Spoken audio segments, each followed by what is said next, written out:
Swollen Fury!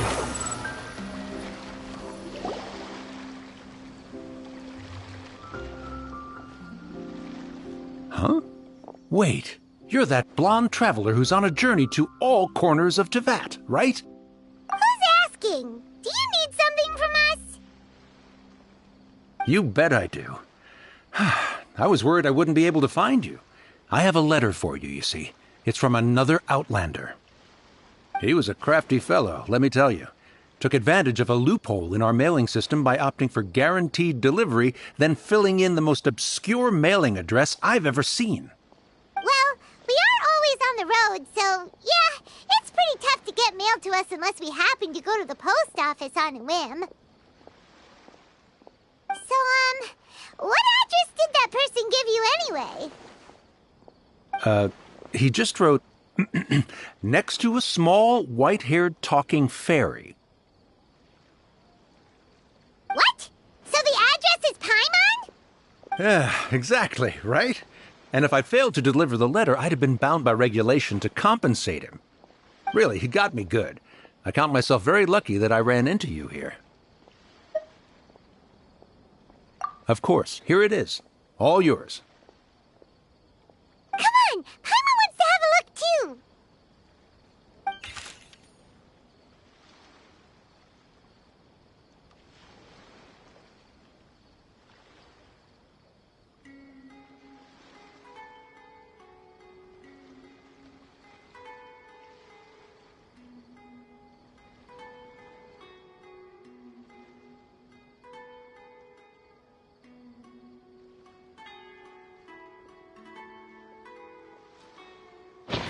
Huh?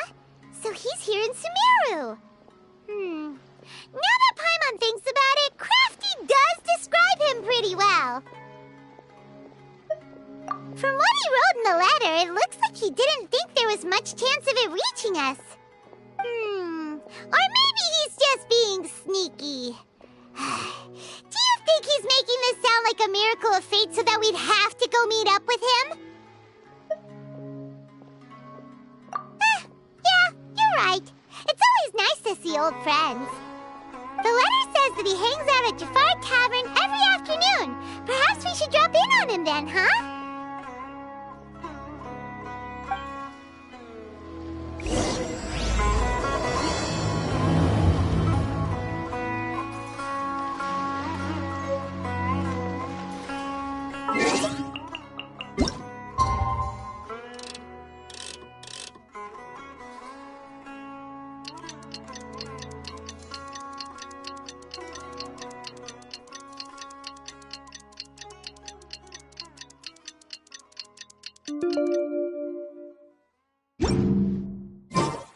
Should be at Jafar Tavern right now. Let's go see him.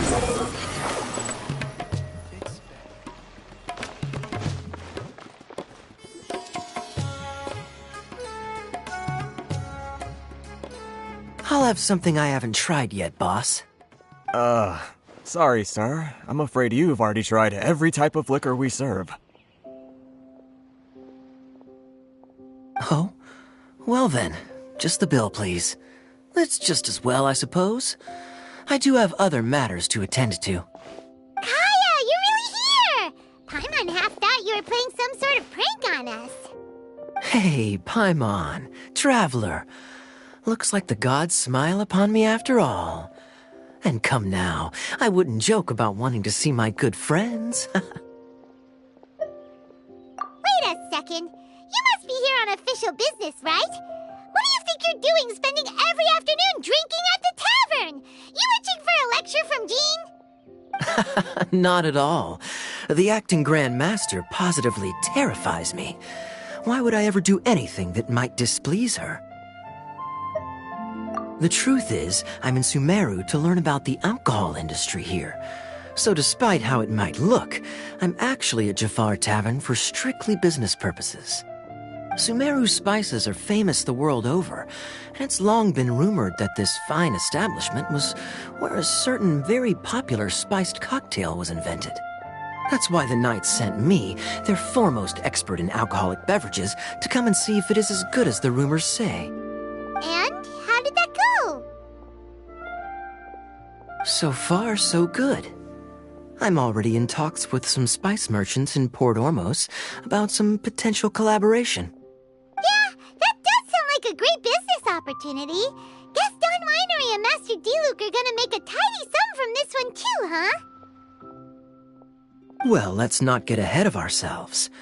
Whether this lucrative opportunity gets passed along to Don Winery or not depends on how nice I'm feeling. Hey, using your job to settle personal grievances isn't very knightly, Captain! Oh? What makes you say that? Very sharp of you.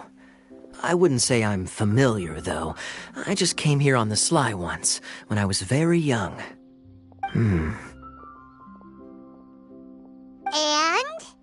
Do continue. Do I have to? When I said we could talk about the old times, digging up my past wasn't exactly what I had in mind. Well, all right, since you're so interested. Like I said, I was very young then. Don Winery had only just taken me in. I overheard my adoptive father talk about sending a team of merchants to Sumeru during a business meeting. I'm sure you'll agree that everyone's curious about their roots on some level. And my roots? They're in Conria, which is said to have been located deep underground, somewhere near Sumeru. And so I stowed myself away amidst the cargo, and silently joined the merchant delegation on their trip to Sumeru. But it wasn't long before the merchant delegation received news that I'd gone missing.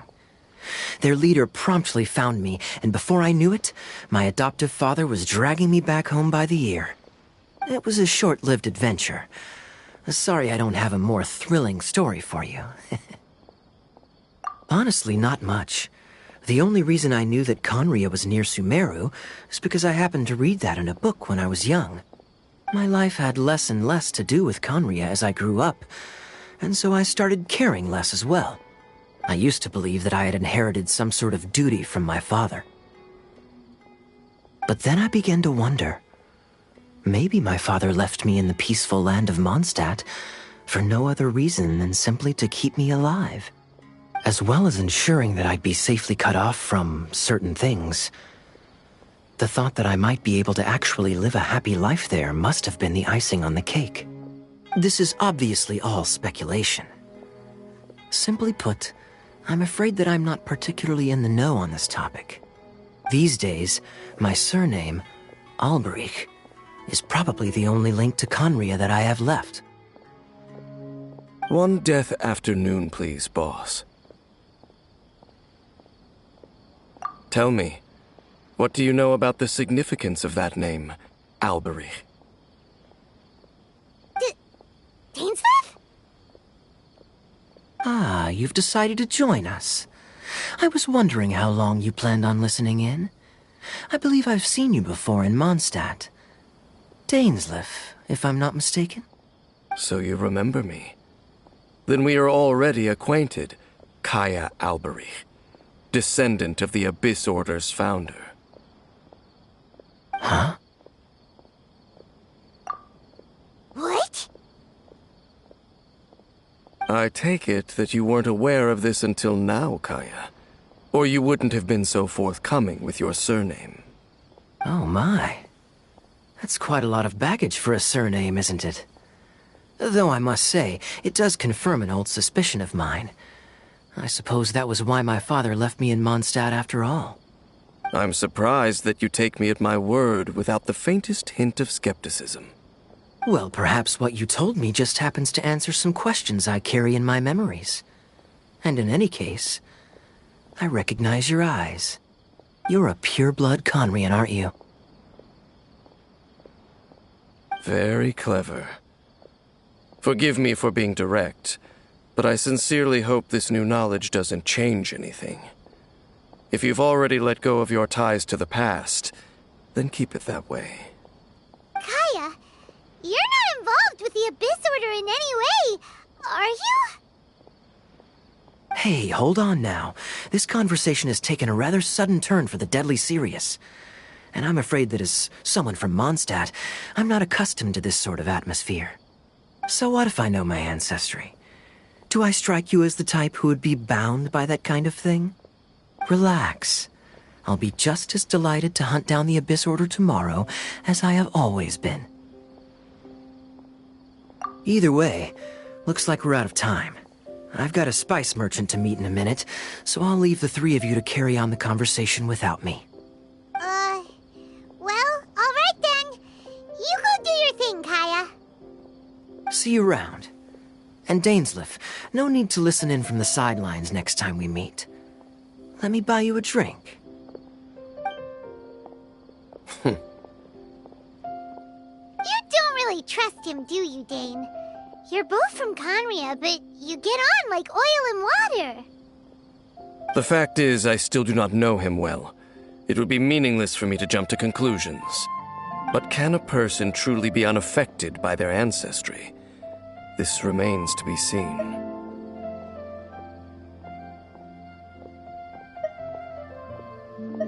Well, I suspect that they call your brother their prince, precisely because there is a succession of sorts. Oh, so if he was the founder, he'd be the king, right? I mean to investigate the Loom of Fate.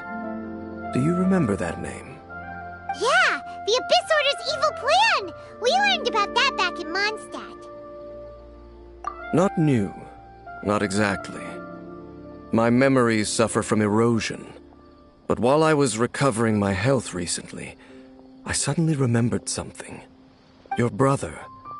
He mentioned the Loom of Fate back when we traveled together.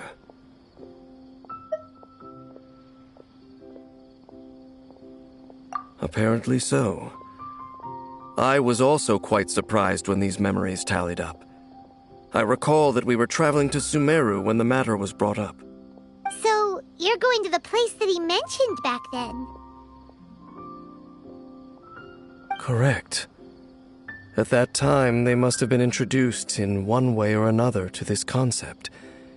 If I recall correctly, we were somewhere in Avidya Forest then.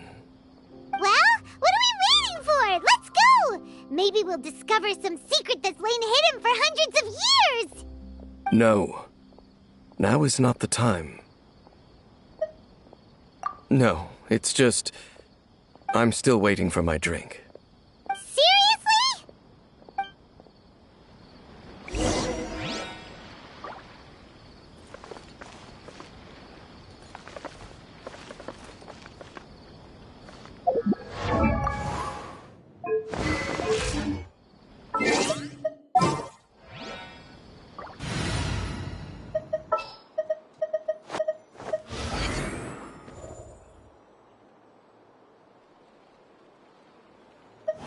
Conquering demons is what I do.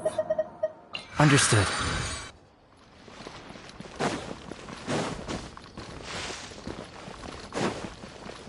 Useless! Ha!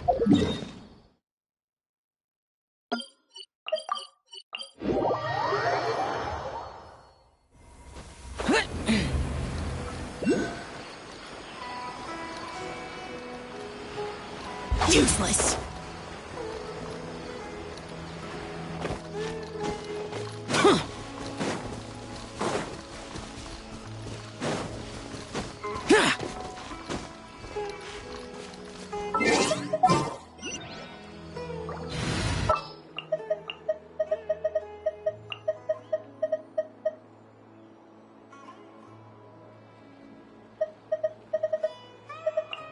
The campaign begins.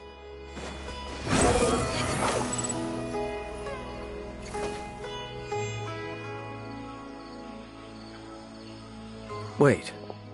This place, it's familiar. What about it? It looks pretty normal to Paimon. Was it like this hundreds of years ago, too? Yes. The forest has barely changed from how I remember it. There is very little human activity here, after all. Let's search the area and see what we can find. Is this a field? It must belong to whoever owns that house over there. But it looks like it's been abandoned for a long time. forgiven for thinking nothing was ever grown here. Or, wait, maybe nothing ever was grown here. It's an extinguished bonfire. Forest rangers, perhaps? Looks like it's been ages since it was last lit. And clearly they put it out carefully to prevent a forest fire, too. That's responsible. Nothing else stands out in this area. All that's left is that building. Come on. Wait, we're just gonna go barging in? What if someone's home? Unlikely. There are no signs of life in this area. We should be able to enter without incident. If you say so. Well, you lead the way then, Dane.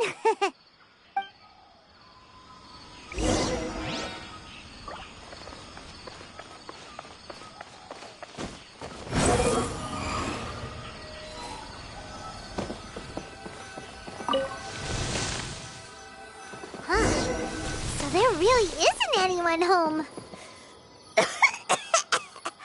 Ugh, this place is so dusty. Paimon bets no one's lived here in years. This bed looks pretty ordinary. Huh. There's nothing underneath it either. What sort of person would want to live here? It's so dark and damp.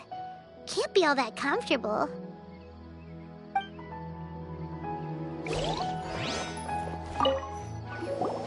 There's a box over here. Why don't we open it? And by we, Paimon means you. Paimon's just scared that whatever's inside might bite her fingertips off.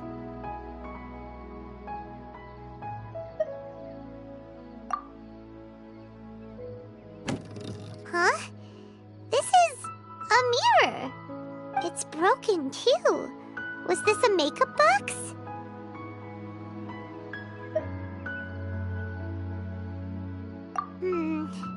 That's kinda disappointing. Paimon was hoping we'd uncover some super big secret, especially after Dane talked this place up.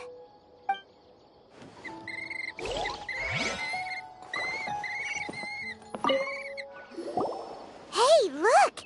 It's a bowl! Guess whoever used to live here liked to cook, huh?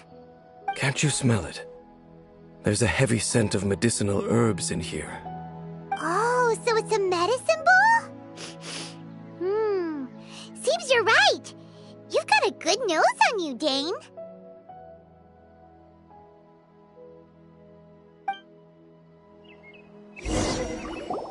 Doesn't look like there's anything else worth our attention here. You sure we're in the right place, Dane? My memories are quite foggy, but my subconscious and instincts both assert that something once happened here. But we'll exhaust ourselves if we search aimlessly. I hear noises outside. Let's go and check. Noises? Is it... It's not much. Just some minor adversaries.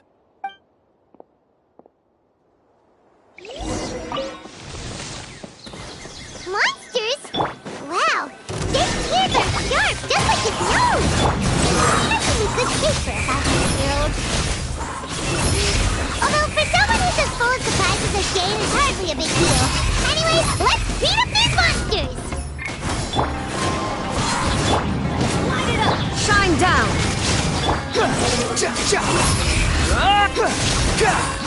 Search for it.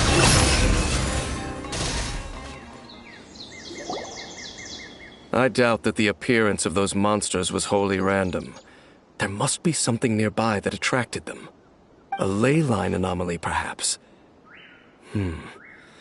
But it seems to be more than that. Okay.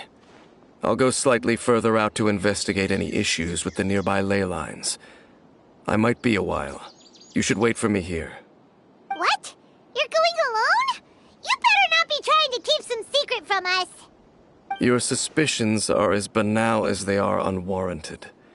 I merely think that this house should remain the focus of our investigation, and as such, someone ought to stay here and keep an eye on it. Not to mention that if even forest rangers are capable of investigating ley lines, I will be more than able to handle it alone. enough. Guess we'll just camp out here then. Good thing there's a bonfire over there. Let's make ourselves something to eat. All this running around has made Paimon real hungry.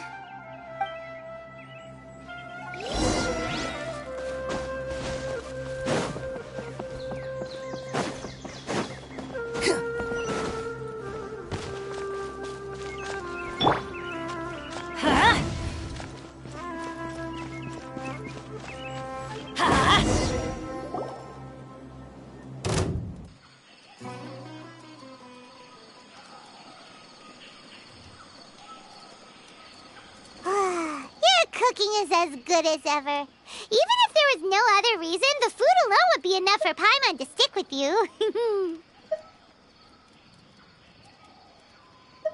Changing the subject, Dane's taking forever.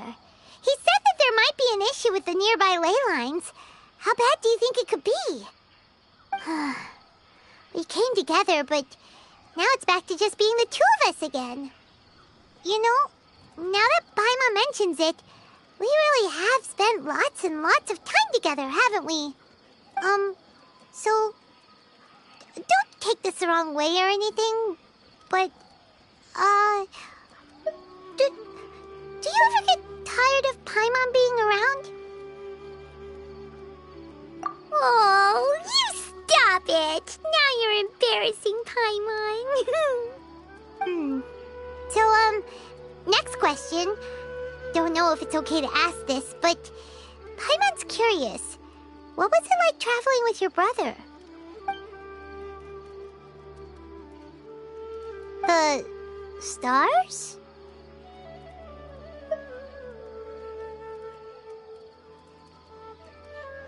Wow.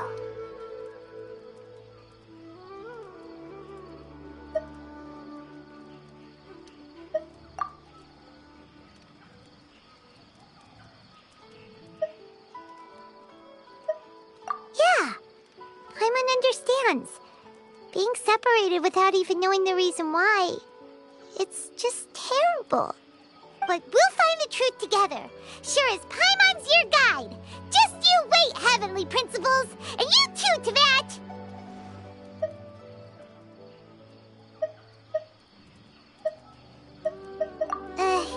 You know what? We've talked too long about this sad stuff. Let's talk about something happy instead, 'cause if you're sad, Paimon will be too. All right. It's getting dark, so why don't you rest? Paimon will take first watch. Don't worry, no monster's gonna come and eat you up.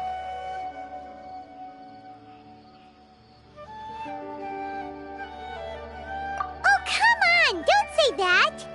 Paimon just wants to look after you for once. Nighty-night. Go on, chew. Off to sleep.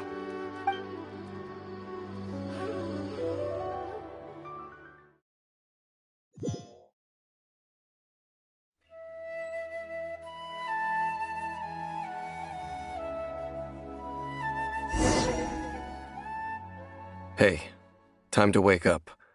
The sun has risen.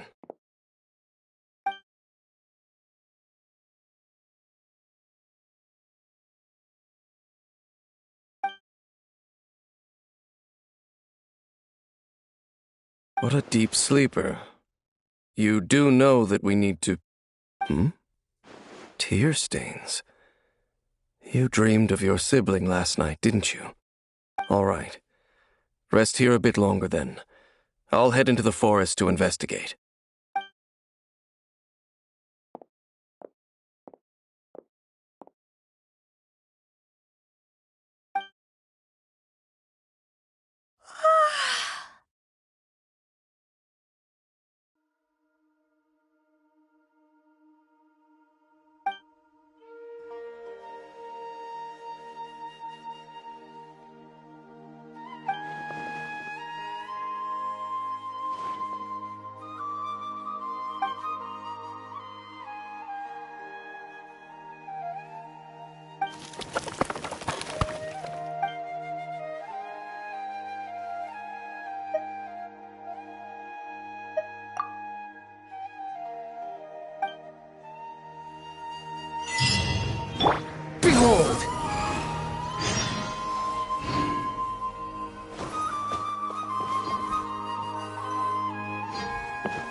do you think you're doing? This place is not whatever you think it is. Nor should you be poking your nose into my business. Begone! Your travel companion. You mean the one that was keeping watch by your side last night? Your companion departed for the forest early this morning. That much I saw with my own eyes.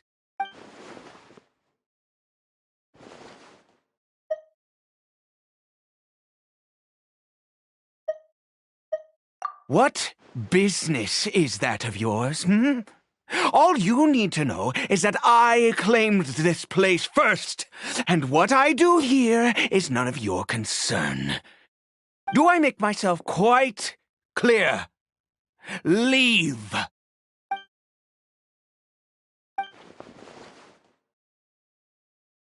Well, what are you waiting for?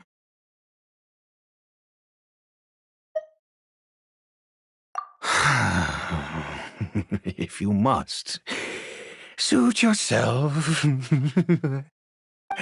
I've been observing you, and you don't look like a forest ranger, nor someone from the academia.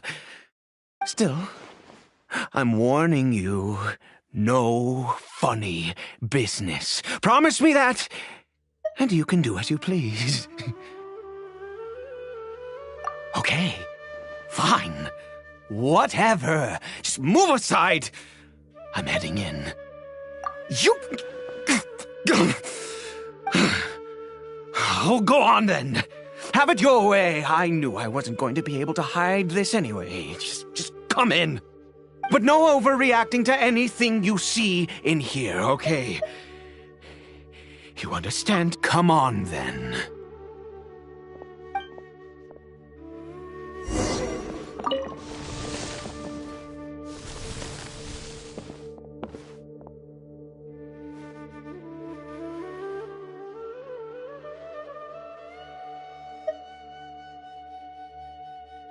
Mind your own business. And don't worry, he isn't aggressive. How could he be? He was too young for anything like that. So don't you lay a finger on him. Just find yourself a corner to rest if you're tired or cold. Huh? You know Conria? Who are you, exactly? And how do you know I'm from Conria?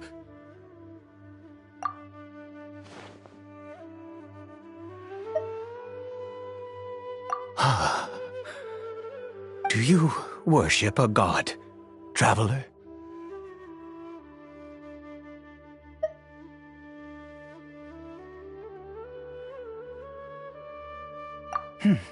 Sounds like you've had an eventful life.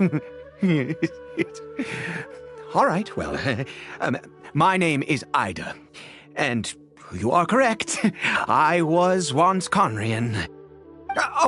I apologize for my earlier hostility, but you must understand, as far as I'm concerned, humans who do not worship the Seven are nigh extinct, and all who place faith in the gods are my enemies. That may be. But the fact is that chances to talk to people like yourself have been few and far between since the cataclysm. This wretched curse of immortality. Who knows how long I must continue to suffer like this?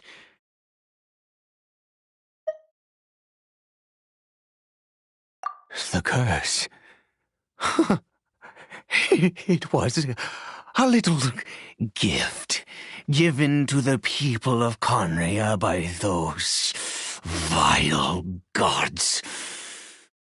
We lost our home, our loved ones, everything. The agony of the cataclysm itself was already too much to bear, but then came the curse, robbing us any chance of release. All we can do is watch helplessly as our souls erode and our bodies decay.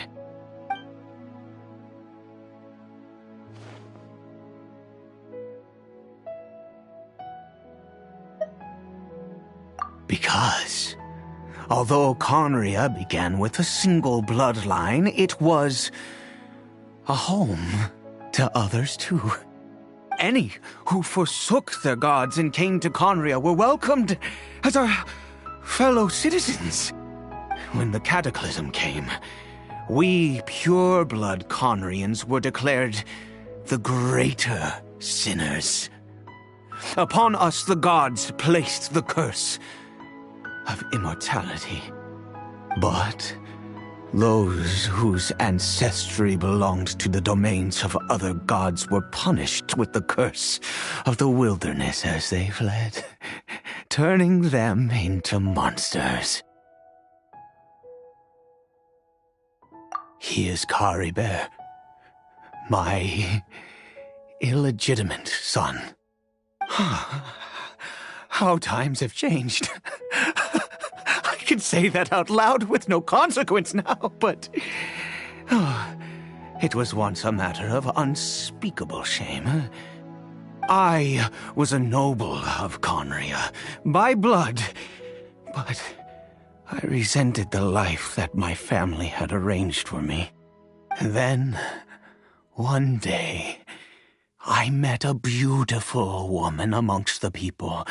Her roots were in Mondstadt, but that mattered not to me.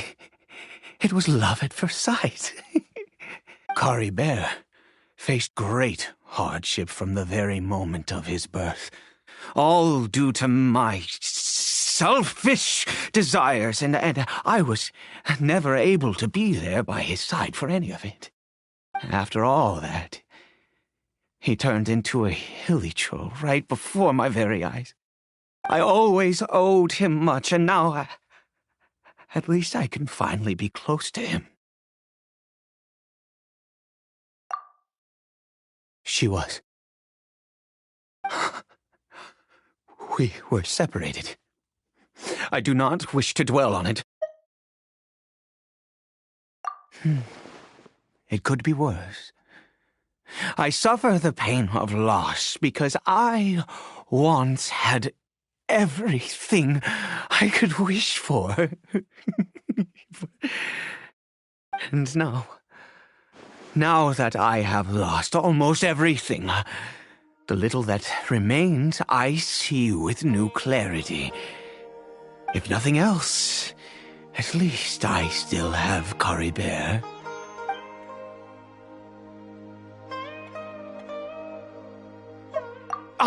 Yes, that reminds me. I only returned here to check on Caribert, but I do have other things I wish to do.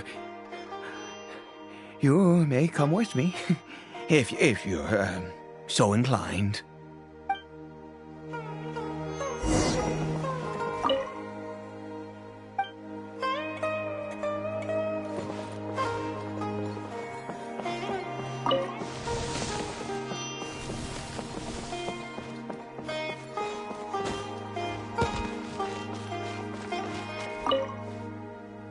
Over here.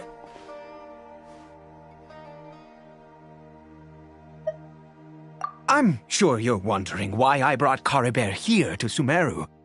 Well, it's because he needs a medicine that can only be made here. One which will help him to recover his clarity of mind.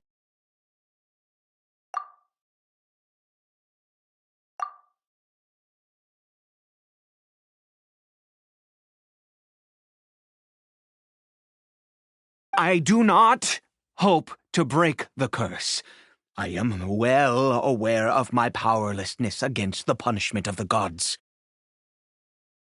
But it is said that this medicine is imbued with the power of Sumeru's god of wisdom and can awaken the mind from a state of deep stupor.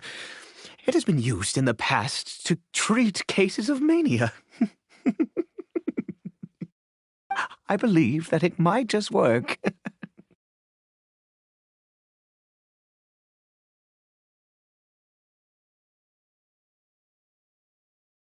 I read about it in a book.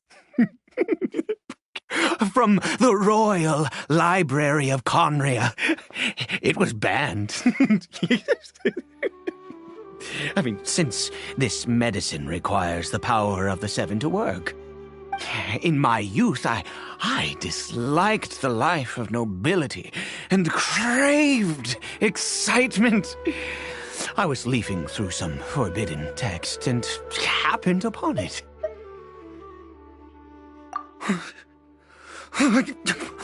What other choice do I have? What exactly would you have me do, huh? The gods have already punished us. What does one more sin matter now?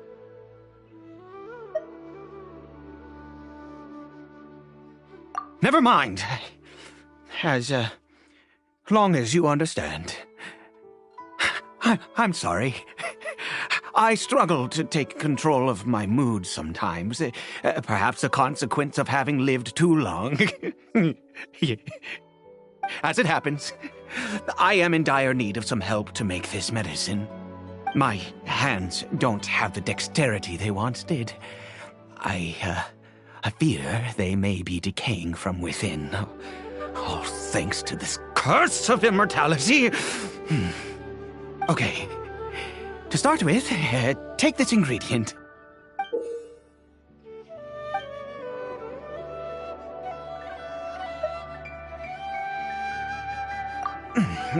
Also, do you have any, of Sumeru's regional specialties on hand? I believe they're called Kalpalata lotuses and Sumeru roses. Oh, wonderful! Oh, in that case, we have everything we need. This is the method for making the medicine. You just need to follow the steps.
Is it done? Oh, splendid. Let me see.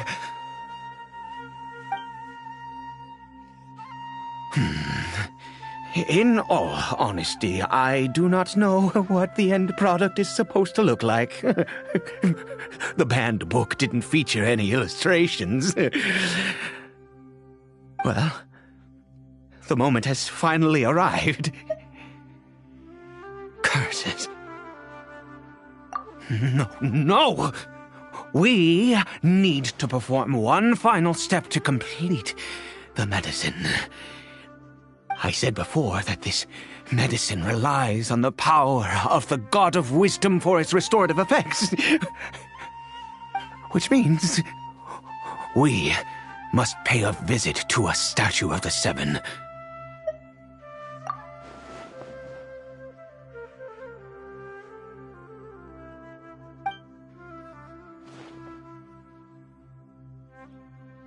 Let's go. Bring the medicine with you.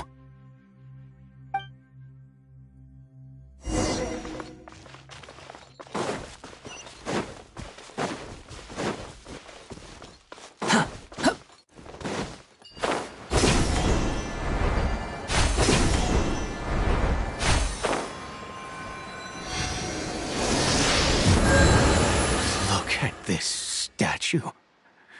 How can I bow before this thing? God of Wisdom, look at me! I will utter no prayer, nor will I sing your praises. You and your kind destroyed my home, wrought unfathomable suffering on my compatriots, yet here I stand before you. You cannot mock me more than fate itself already has. God of Wisdom, I seek not to disavow myself of the sinful blood that flows through my veins. I wish only to beseech you to have pity upon a young and unfortunate soul, my son, Caribert.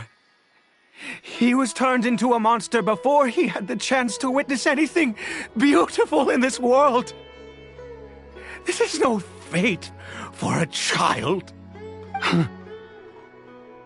If everything the gods have done was in order to have the impious people of Conria bow their heads, then I bow to you now. I have given up all I ever stood for. All I ask is for a tiny miracle. For Caribert to see this world once more. Please, God! I beg of you.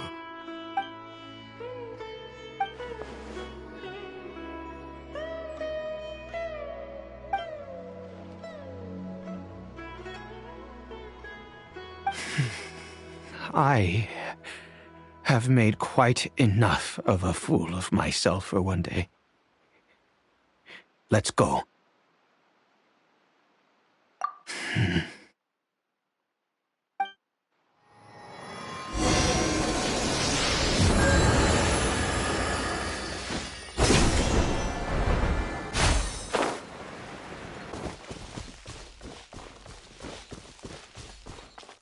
The wind rises.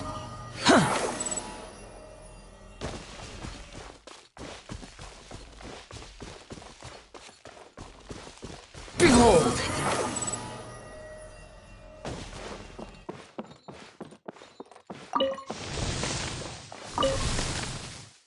Caribert?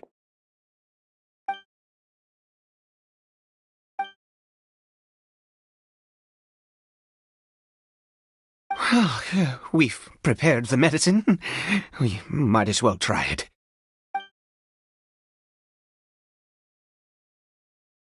Caribert, it's me. It's your father. Caribert. Caribert, please, say something. I'm sorry I couldn't be at your side when you were born. And that I failed to reach you and Mama in time when you both were suffering. But I'm here now. Papa's been by your side all these years. I've never left you, not once. Are you still angry with me, Caribert? I know you're awake now. Do you not want to talk to me? I'm so sorry, Caribert. Forgive me. Please, say something, anything. Please. Please.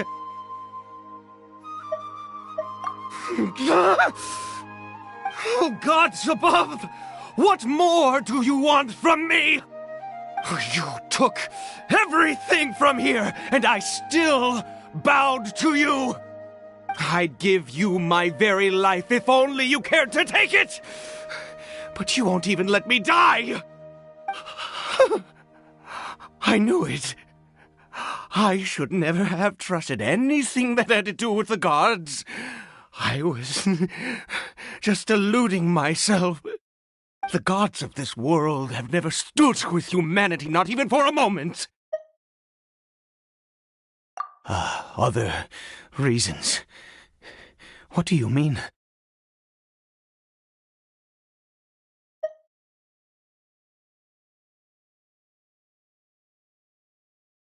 Huh. You really think so? Give up? No, never. Yes, you're right. I cannot let myself wallow in despair. Even if I must stay here with him for 50 years, 100, what difference does it make? I do not lack for time.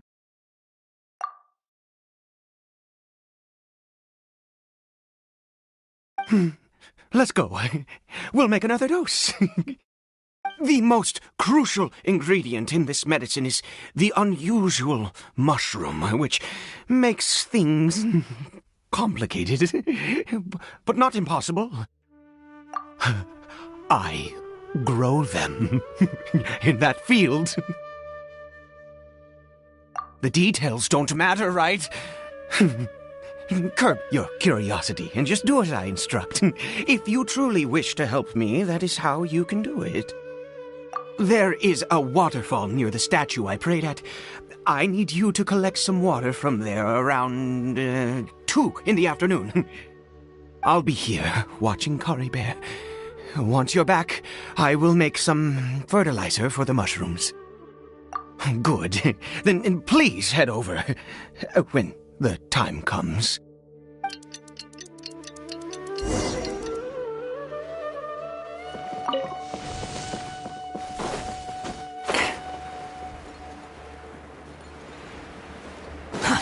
Too slow. The wind rises.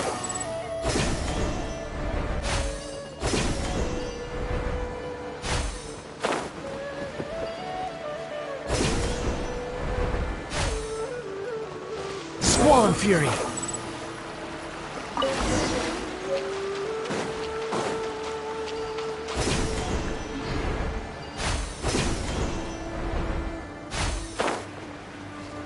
The wind rises.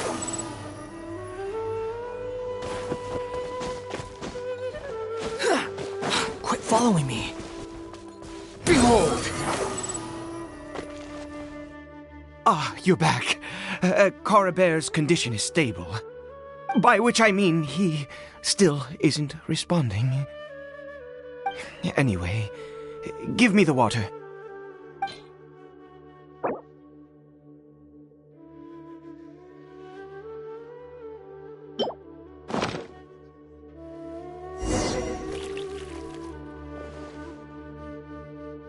I need you to stand guard here for a while. Whatever you do, don't let any forest rangers approach the house. Understand? Ah, good. I'll be back soon. The fertilizer won't take but a moment to make.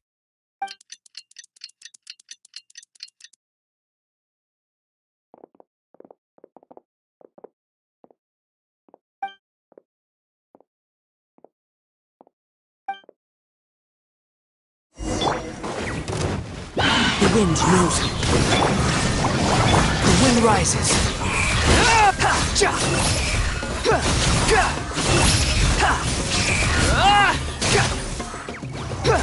Cry louder! Illusion shattered! What happened? Was it monsters? Oh, thank goodness you were here. I couldn't have taken them on all by myself. I'd have to hide and wait until they were gone. Oh, yes, I've got the fertilizer. The effects can take some time to kick in, so let's get on with it.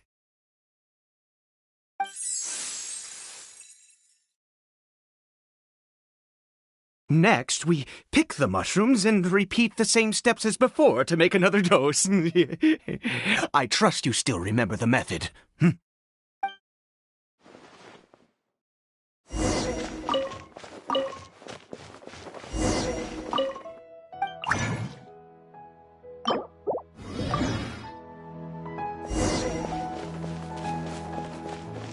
There is no escape!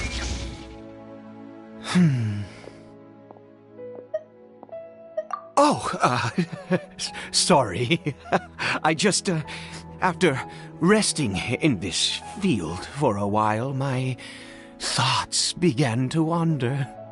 I have been so very wary for many years. If only I could fall asleep here in this field and never wake up again.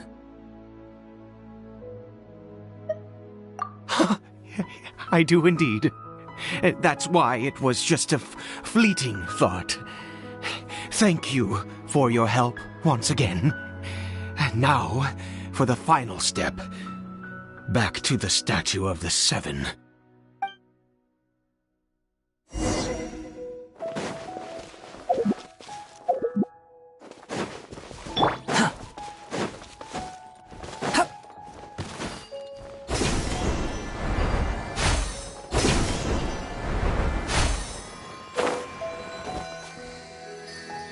We're here. Let's begin.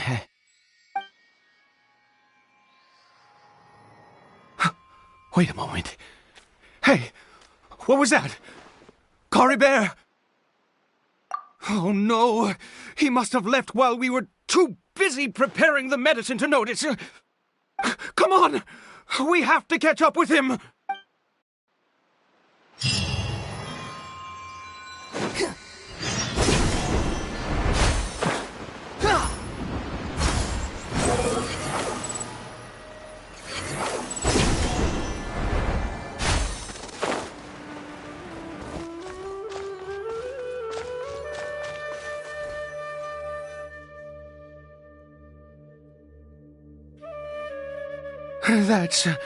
That's not Cory Bear. Right. Cory Bear's scarf was a gift I once gave to his mother. I use it now as a marker of sorts. My eyes must be going. How could I not recognize my own son? This decrepit body of mine.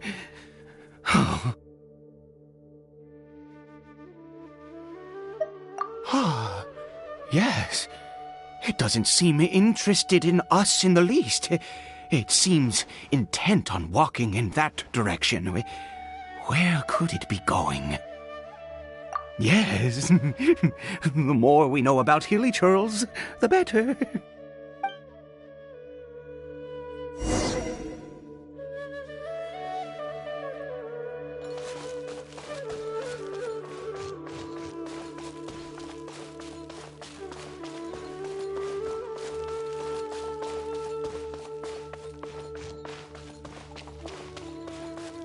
Did it go in here? Well, let's head in.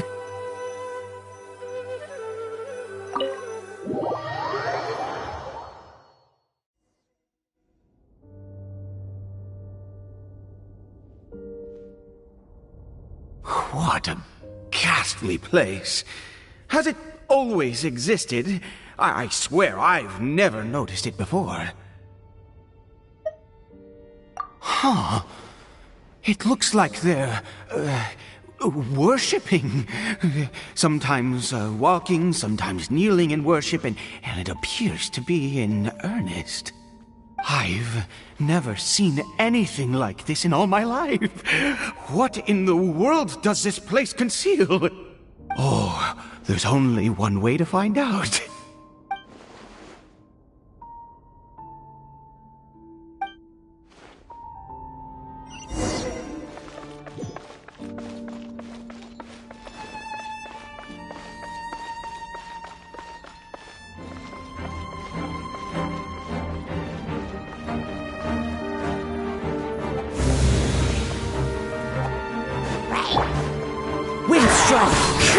Shine down! Swollen Fury.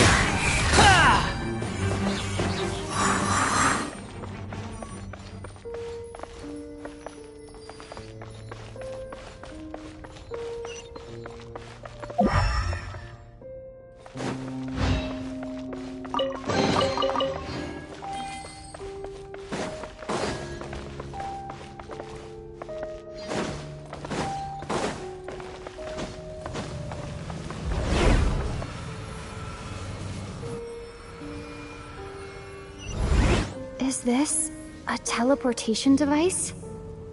What energy is powering it?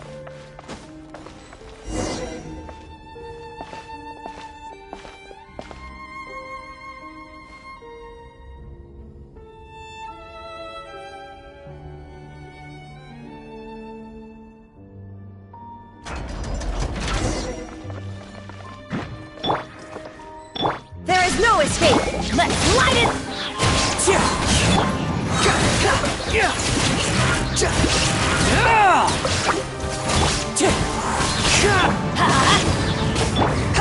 Unsightly insects. Quit following me. Too slow.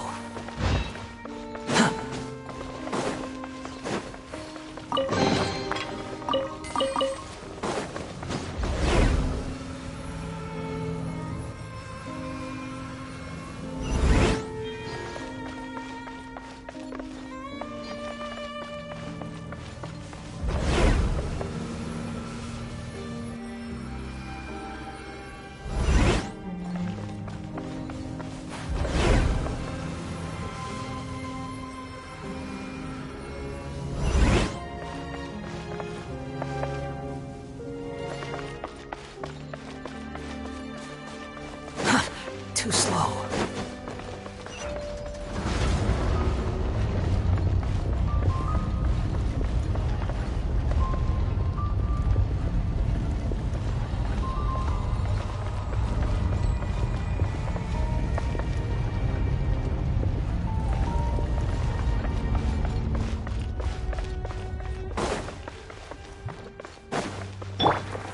Into the wind.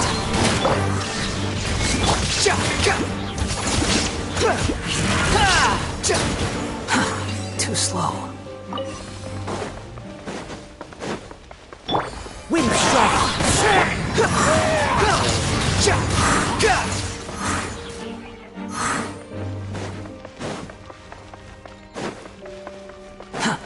Behold.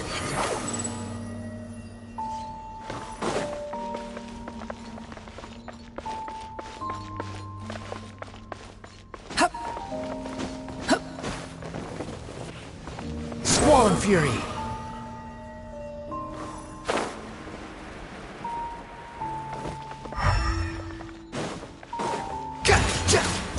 Quit following me.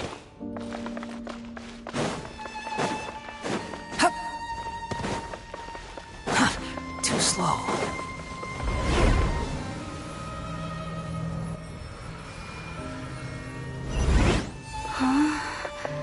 How did I get on the ceiling? Did the room turn upside down, or gravity itself?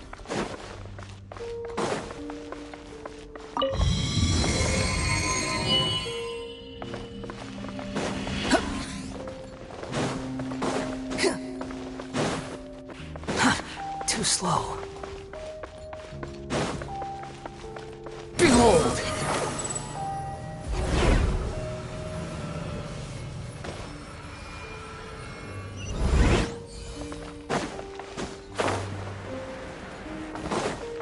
Quit following me.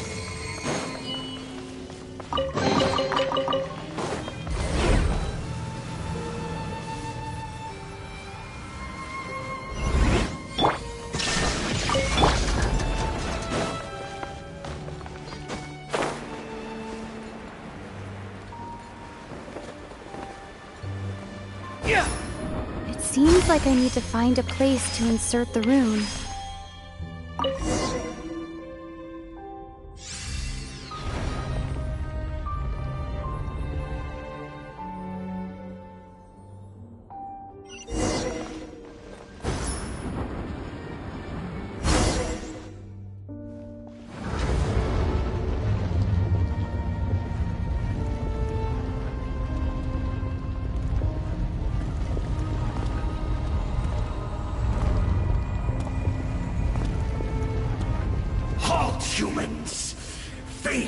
has not granted you the right to enter this place.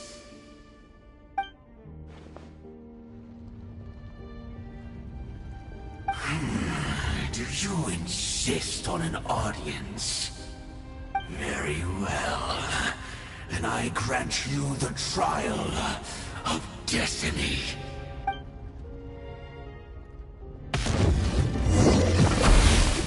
Desolation! Illusion shattered! I'm going in! Clouds high. The birds call. I see dominion! Everything was futile.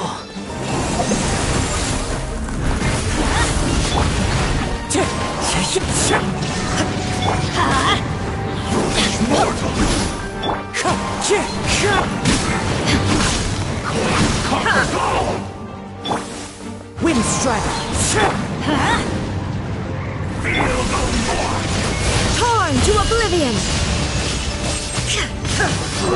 And devour!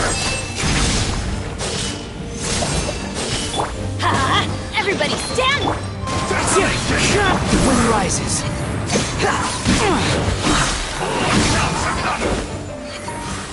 Wretched vermin!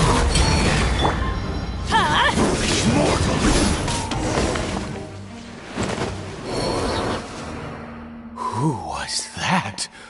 He was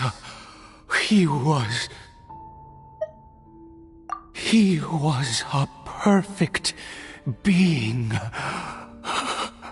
I'm in awe. He had the most wondrous aura, a perilous yet beautiful power. Oh, truly mesmerizing. And yet, you were able to defeat him. Oh, your strength is greater than I had imagined.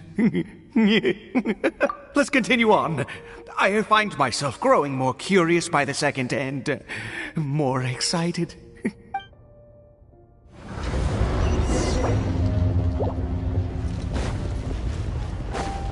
Adventure time!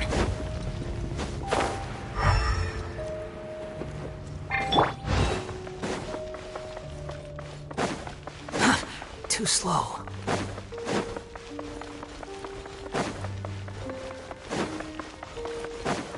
Squall Fury!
I think we've made it to the end.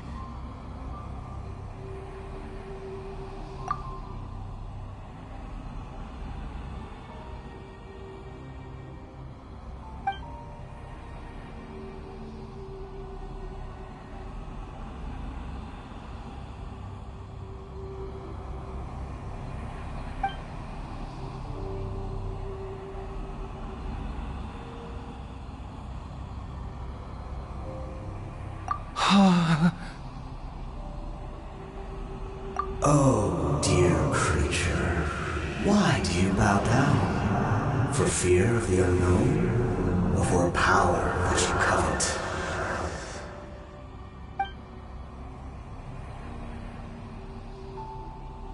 Oh, dear creature, why do you bow down? For I am no god. I am but a sinner. You are like a flower, born in sin, yet pure, spotless. I know your fate well. You need no longer hold back your resentment, nor accept the countless lies. Go forth, become a transcendent one. Rise beyond the fate bestowed upon you. And I shall shed a tear at the end of time, as I gaze back upon your life.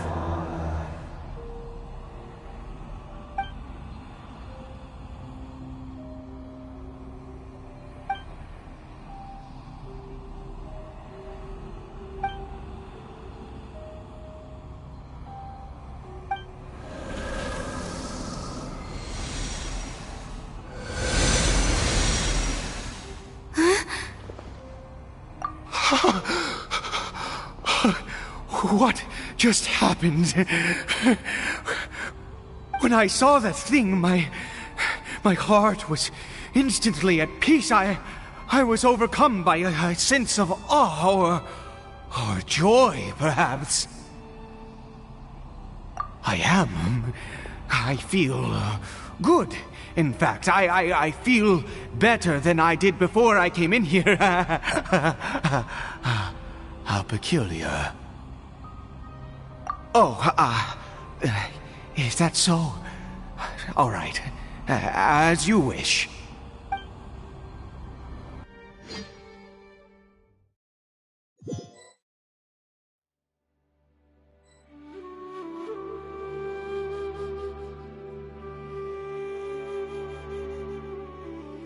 Caribert!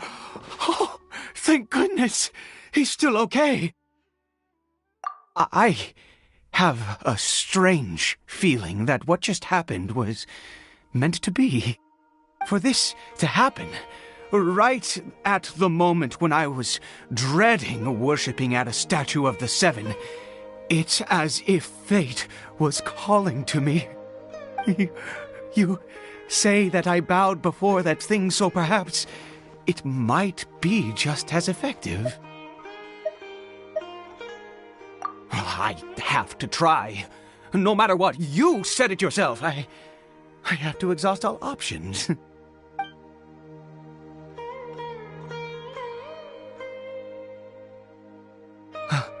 Caribert?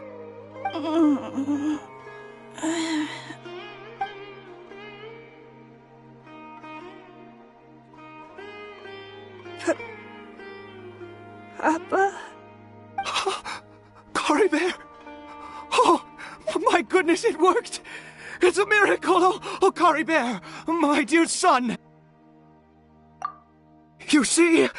It worked! Caribert can speak again! Where's Mama? Mama is... Caribert, look at me. Do you know who I am? Of course. Your Papa. Yes! Salvation! Sweet salvation! Yes! This is what this feeling is. How do you feel, Caribert? Are you fully awake now? Yes. It feels like I just woke up from a long, long sleep. I dreamed that I was hiding in a little room. I didn't dare go out the whole time, and I didn't want to either. Wait. My body! What happened to me? Is this me? Papa? What's happened to me? Don't panic, son. It's just... While you were sleeping, we went into a fairy tale world. There's no more Conria here. No more home. But, do you know what that means? No more red sky. No more end of the world. In this world, you have to be a little monster, but you get to stay with Papa forever. Am I dead? No, of course not. Look, Cory Bear, you still have Mama's scarf on your arm. That means she's watching over you, protecting you. So how could you be dead? Really? Yes, really. You've only just woken up, and this must all be very confusing for you. Just rest here for now. Things will get better. Oh, and, you have to promise me something. Never take off your mask. Understand? Whatever happens, you mustn't take it off. Okay, Papa. I won't. I promise. Not since that day have I been so glad as I am now. I can't believe this is really happening. I knew that placing my hope in the Seven was a waste of time. I even worshipped at one of their statues like a common fool. Never before have I humiliated myself like that. Once a murderer, always a murderer. I was naive to think that the gods who conspired against us would ever offer redemption. But the god we saw in that cave, now that was a truly mighty god. Nothing like one of the Seven. That wondrous power, it was truly enchanting. Surely that must have been the reason I bowed down. Now then, after one beseeches a god, and the god responds by answering their prayers, should they, do something to show their devotion? Piety is hardly my area of expertise. But surely I should honor the god that has honored my wishes. A sinner? Oh, don't be absurd. You don't know a single thing about him. How dare you utter such blasphemy? You and I have both witnessed his divine power. When has the Seven worked a miracle like this before? Never! He is a god, mightier than they, and yet you would call him a sinner. Oh, preposterous! No matter. Believe what you will. You cannot shake my faith. I am going to pay my respects with or without you.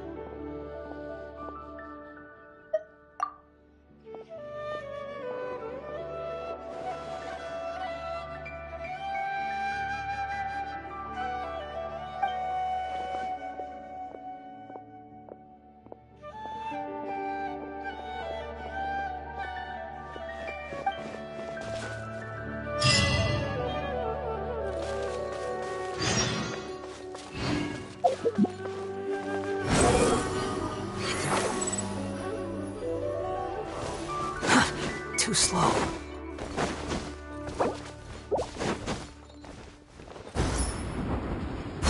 Behold! Yeah. Too slow. Swollen Fury!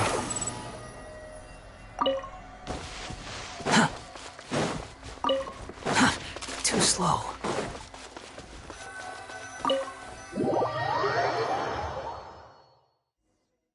The wind rises.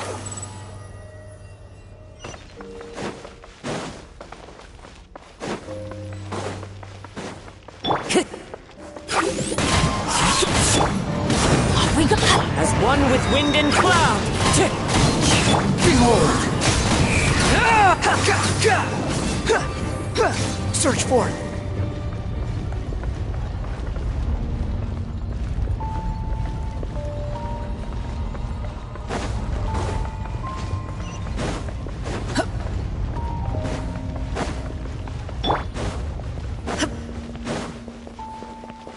One down! Wind strike! Quit following me.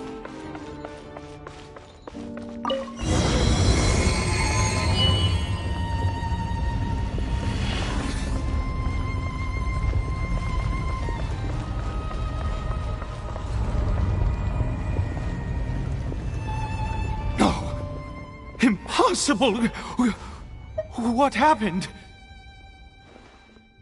The Hilichurl worshippers have disappeared too? Was it all an illusion? That's true. Yes, it can't have been an illusion. I still feel that awesome and wondrous power flowing through my mind and body. It was neither illusion nor coincidence, and certainly no dream. It was a wonder. Yes, a divine wonder. Let's go, traveler. There is surely a reason for its disappearance, and I do believe that someday in the future, we shall see it again. Could he really have been a sinner and not a god?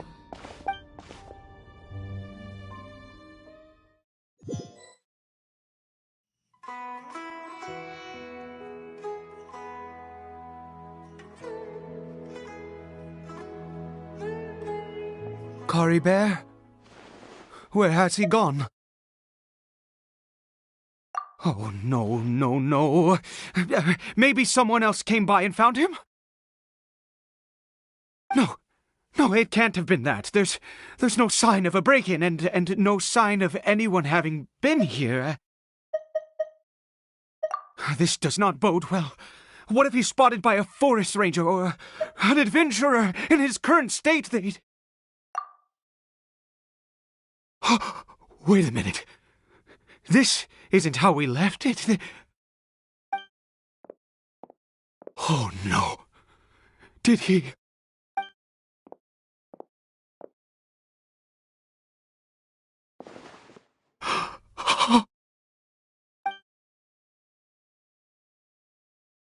The mirror! It's broken!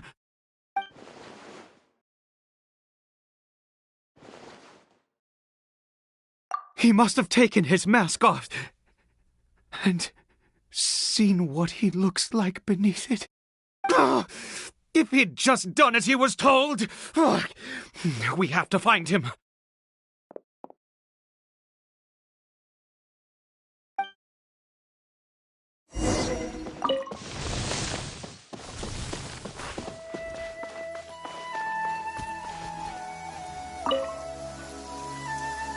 It's his scarf. He dropped it. Looks like we're going the right way. Come on. Storm Fury! Kari Bear! Kari Bear! Where are you?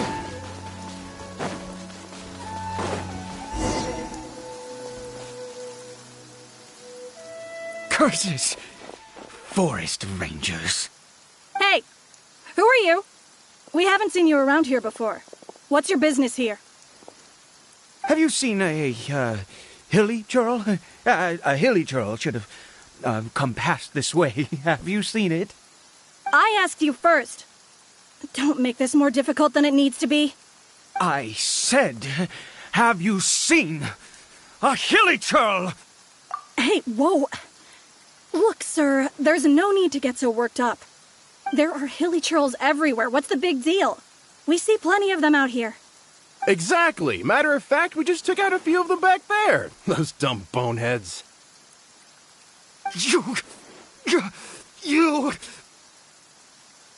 Forest Ranger scum! You spawn of the Seven are all the same! I'll have your heads if you so much as laid a finger on Kari Bear! You're raving mad! You've got some gall coming here to our nation insulting the Forest Rangers!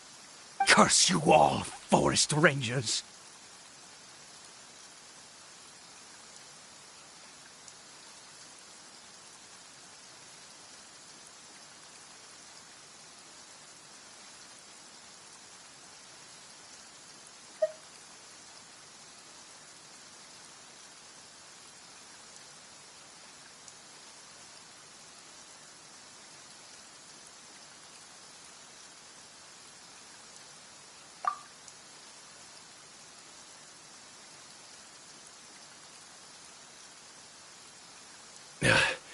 I don't get it. Why make such a huge fuss over a few hilly churls? Makes no sense. He'd only just regained his mind. How could you do this to him? So tell me, forest rangers, did you really spare none of them? Did you really take out every last hilly churl you saw? Jeez, you're really not gonna let this go. Fine, you weirdo. If you must know, I happened to cross paths with a solitary hilly churl when I left the team to, use the toilet. I was frightened at first, but it didn't seem to have any interest in me at all. It was just bumbling along in that direction, so I left it alone. Yes! Wonderful! Wonderful! Let's go! We have to find him! Wait, you're leaving? Not even a thanks for the info, goodbye?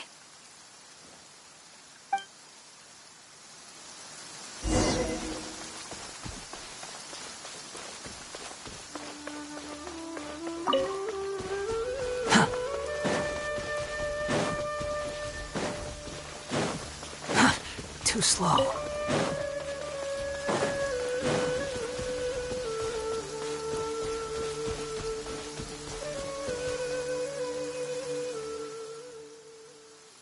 Cory Bear! Cory Bear, stop! It's me! It's Papa! Whatever you saw, it was all a trick. An illusion. I told you, we're in a fairy tale world now. Nothing here is real. Please, Cory Bear, come back. It's time to go back. Cory Bear? How could this happen? He regained his mind. He must be able to hear me. Surely. Come, Cory Bear. We have to go home now. Papa's here to take you home, all right?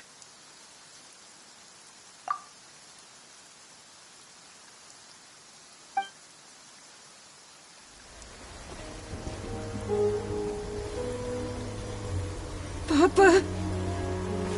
Cory Bear. Papa, I can't take it. Please, Cory Bear. It's my fault. I'm so sorry. If only I'd known. It's all too much. Papa!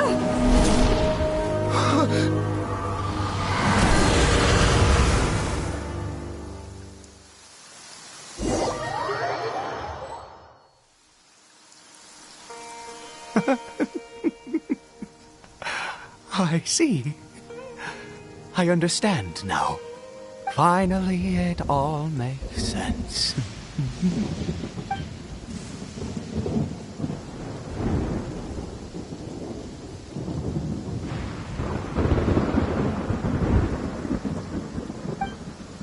Aha! Traveler, you're awake! Finally, we can rejoice together. Wait, no. Why am I still calling you Traveler?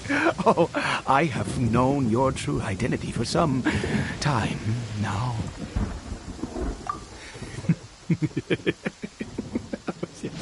I suspected it was you. Oh, from the beginning. I had to talk to you to be sure. Oh, of course you haven't. With your status, you can hardly be expected to know all of us. In any case, I've been using a fake name this entire time. Ida is the name of a servant I once had. My real name is Clotar. Clotar Alberich.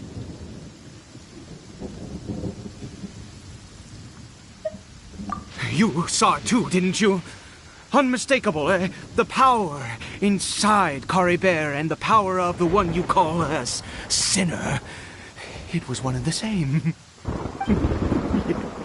I am positive now. It's the power of the abyss, isn't it? Oh, at long last, I have seen it with my own eyes. That is no business of yours. A sinner. Yes. Salvation for a sinner can only come from a sinner. Caribert did not deserve his fate, but now it's wonderful. He will be able to weave his own destiny anew. Born into abject sorrow, he shall now become the loom of fate.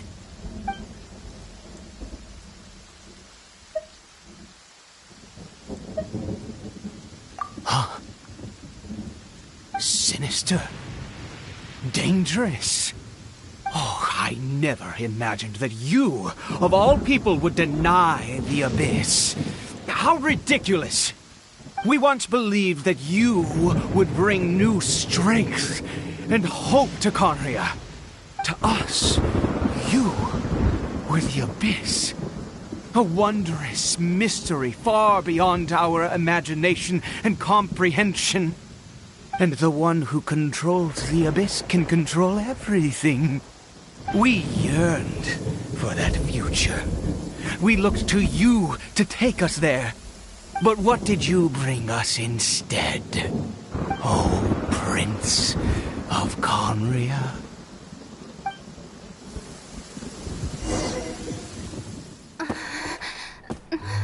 What did he just call me?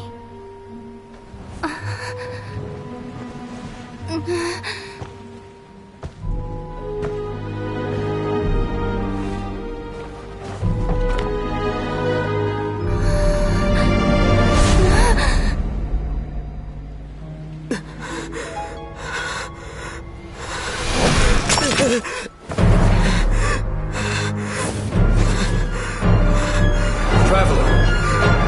Hey, Traveler! Traveler!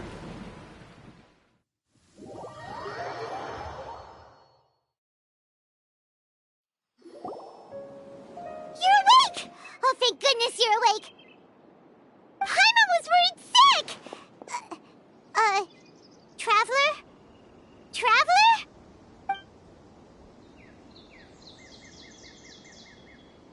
What happened while you were unconscious? I checked the ley lines nearby. It appears that the Abyss tampered with them, and they've been in turmoil ever since. Information and memories flow within the ley lines. What did you witness? You mean Clotar Alberich?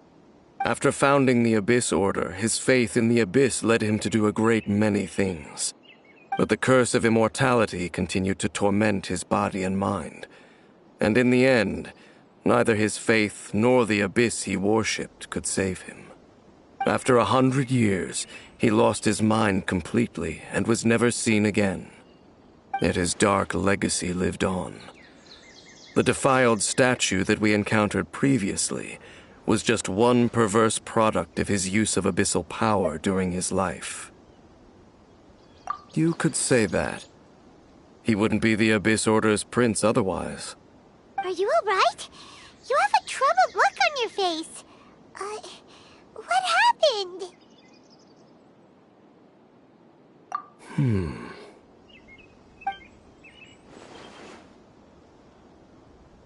So you saw his memories from centuries ago through your own eyes. It all but defies belief. Still, as I'd suspected, the notion of the Loom of Fate did indeed rear its head during that time. And it seems closely connected to Clotar Alberich's son, Caribert, and what happened to him. And yet your brother never breathed a word of this incident to me. I wonder, was that the moment that he decided to go down this path?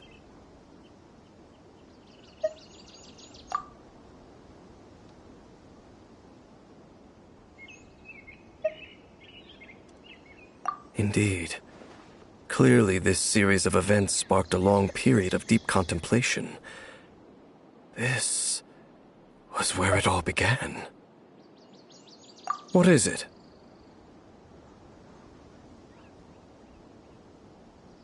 The field? What does that have to do with anything? You mean here? Well, let's start digging and see. You scared the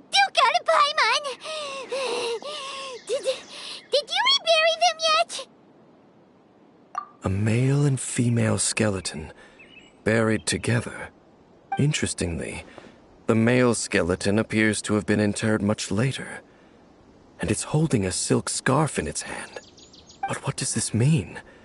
And how did you know that there were bodies buried here? What? That's impossible. Unless Clotar Albery finally found a way to rid himself of the curse.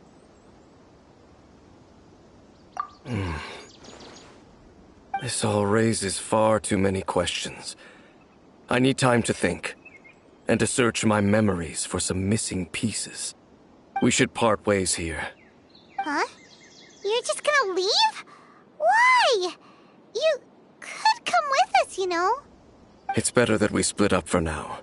I think that he might have seen you.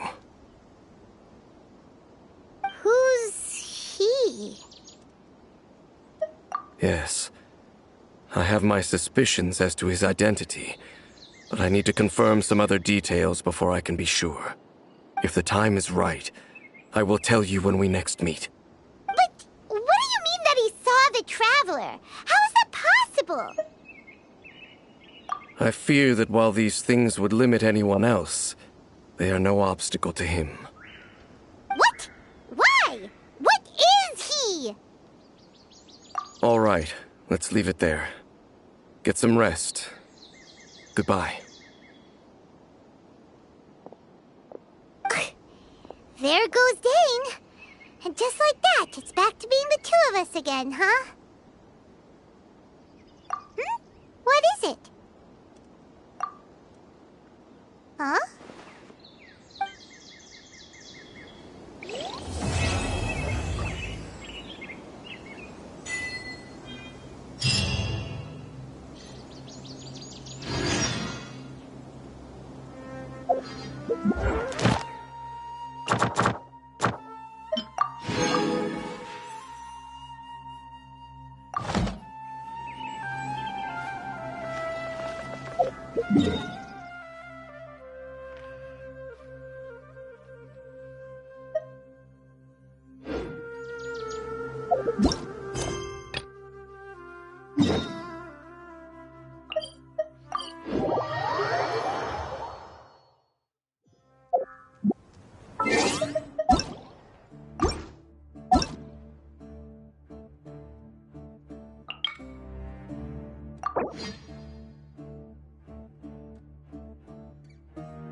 There's no need to exchange pleasantries. It's rather pathetic to force a conversation just to occupy silence.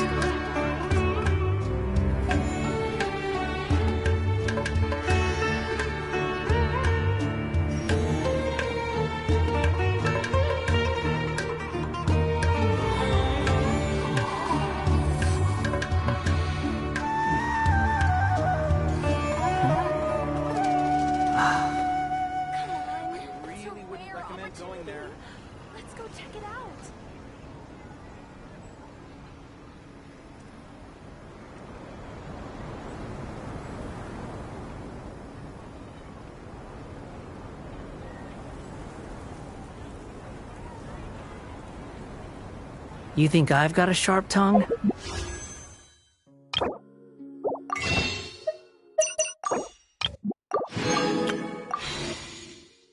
I just tell it like it is. If someone can't... Good old Caravan Rebot! Now let Paimon think. What were we up to the first time we came here? Oh, Paimon remembers! Nahita's consciousness had been trapped by the doctor, but we followed the clues she left behind to help her.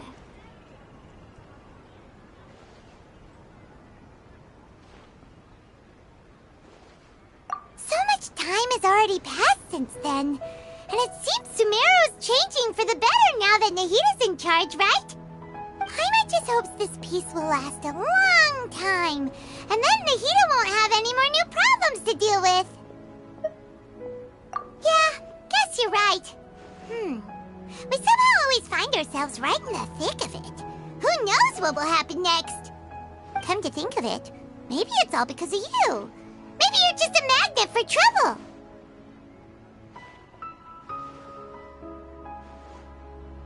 Huh? Me?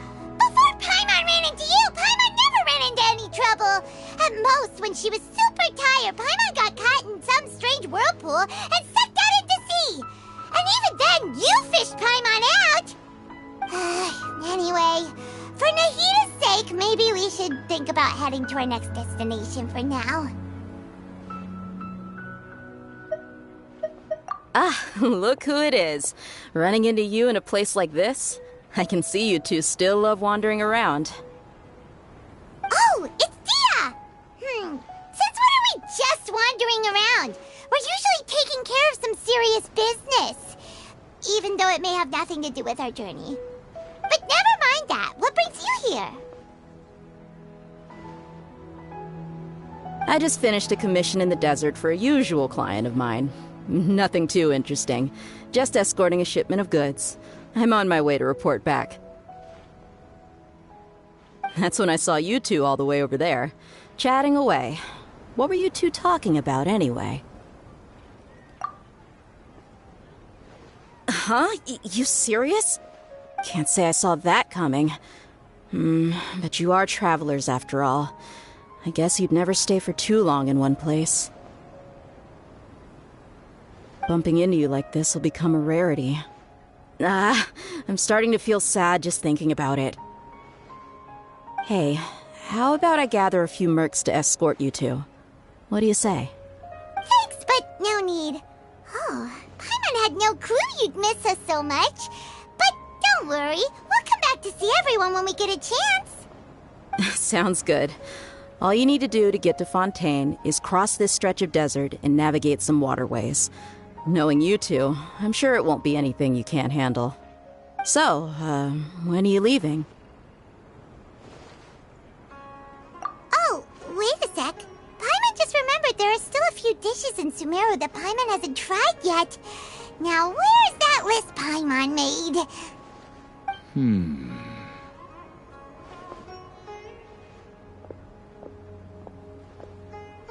I see.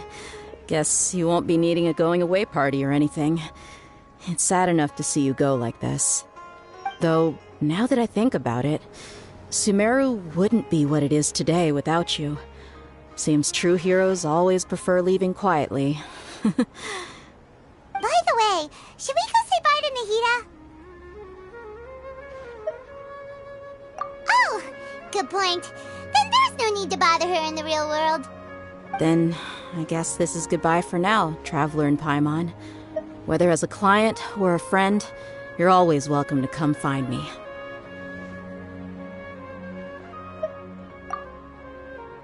Goodbye, Dia. Bye-bye, Sumeru.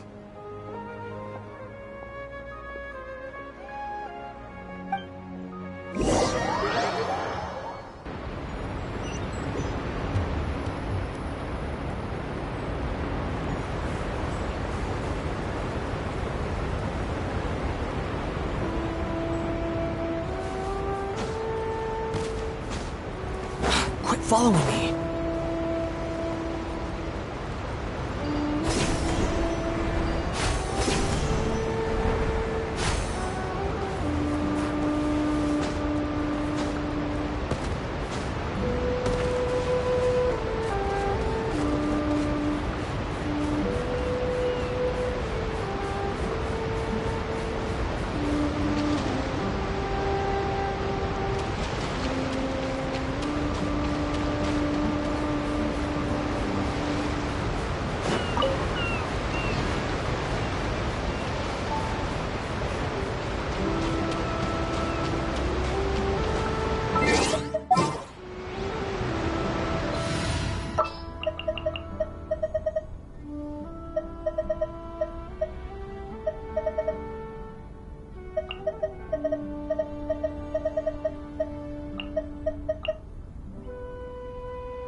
let's get to work.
Fontaine's port.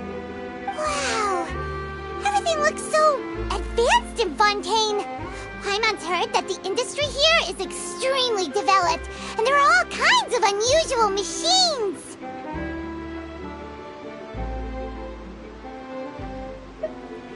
Just seeing the sights as a tourist is nice, but maybe it would be better if we found something to do. What do you think?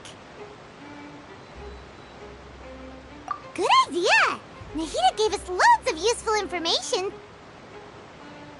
Seeking out the Seven is probably still our best source for information at this point.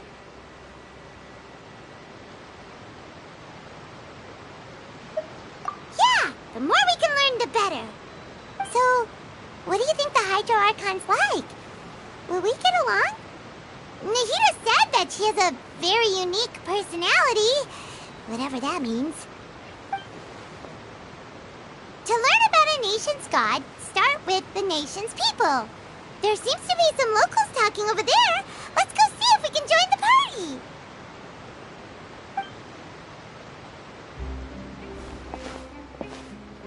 party. If you ask me, it's a tragedy how things ended for him. Clearly, he was a pretty decent person. Yeah, I didn't expect that kind of ending for him. I thought he would at least fight on a little longer for his family. I was expecting a sudden plot twist, but it's a pity that it never happened. Still, his story is quite the tearjerker.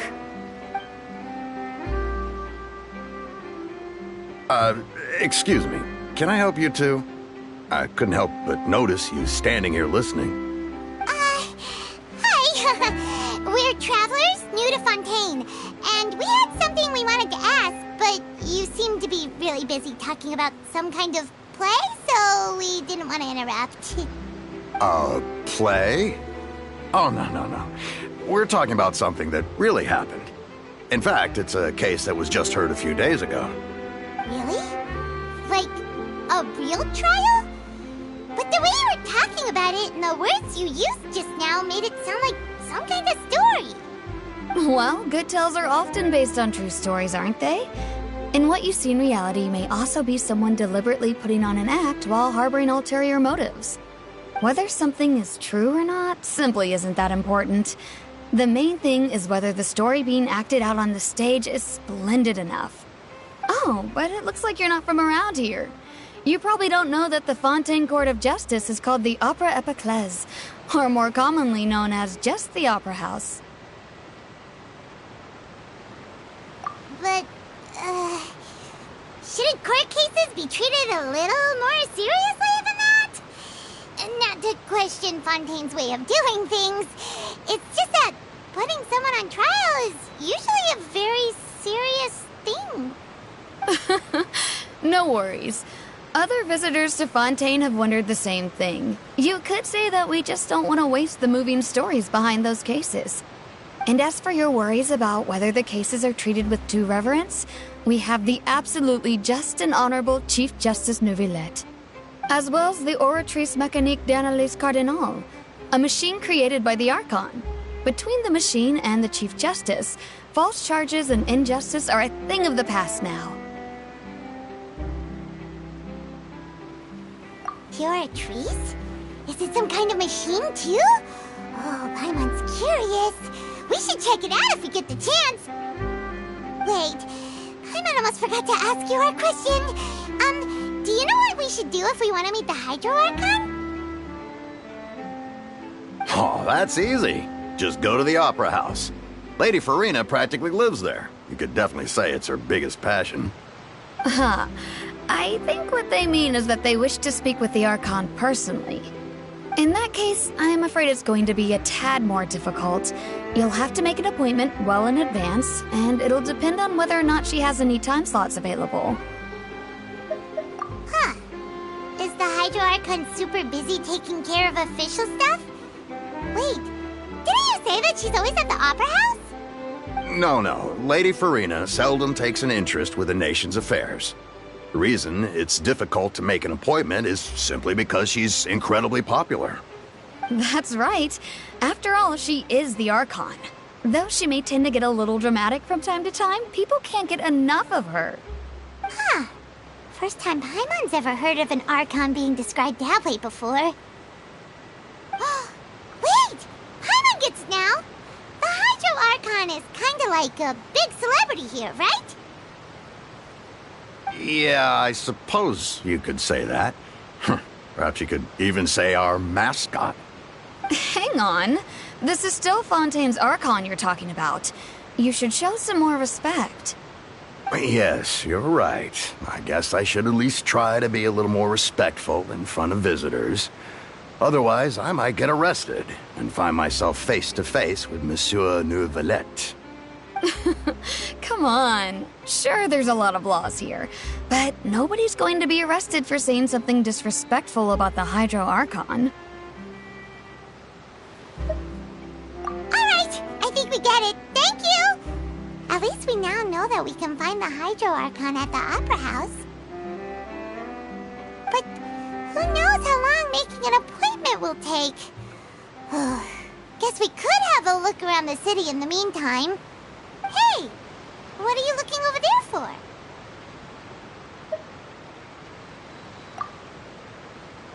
Huh. Maybe something's the matter.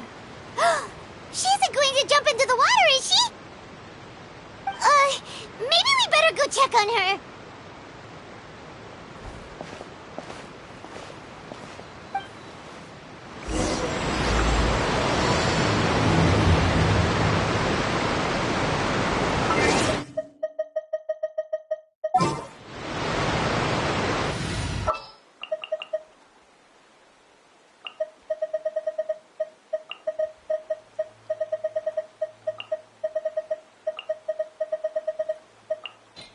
Oh, it's an honor to be here.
I'm fine. Thanks. Oh, okay then. We just noticed that you seem to be worried about something. About many things, actually. but there's nothing I can do but just keep my troubles to myself. I was just reminiscing about a place my brother and I would play when we were kids. It was just atop that hill over there. See? You're pointing at the sea. Wait, are you saying that you and your brother lived in the water? No, people call the waters around Fontaine a sea. It's actually just an inland lake that's filled with fresh water. And no, I can still see that hill clearly in my memories. Now, it's been completely submerged. He would skip and jump, tossing sand in the wind. The sun shone brightly, and the air was filled with the scent of the sea. But now, the water is gradually swallowing our memories. It won't be long before it swallows us. Sorry. Paimon doesn't really get what you mean. I don't believe we've had the pleasure of meeting. Are you Lynette's new friends? Oh, and you are? Thanks for looking after my sister. She often comes here to reminisce about our childhood, that's all. There's no need for any concern. Allow me to introduce myself. I'm Linny, and this is my sister Lynette. If I had to guess, I'd say you must be travelers from abroad. Nice to meet you! Paimon is Paimon, and this is the Traveler. We just arrived in Fontaine. We were just talking with your sister. Even though we didn't really get what she was saying. I see. It's unusual for Lynette to be so willing to talk with anyone. In fact, she seldom speaks at all. I'm usually the only one she ever talks to. Oh, really? Then you two are just like us! Paimon's always the one talking for some reason.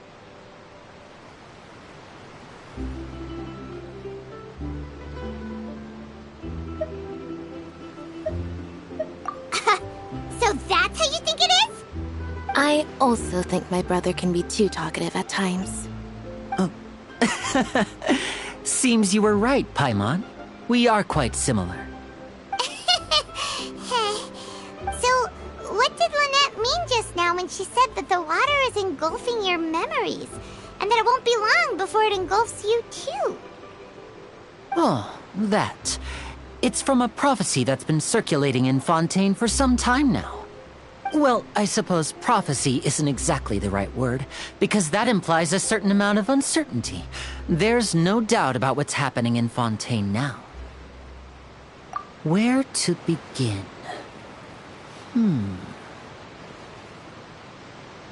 Let's put that question on hold for a moment. We still haven't formally greeted each other yet, have we? Did all the introductions earlier not count? Hello, Traveler.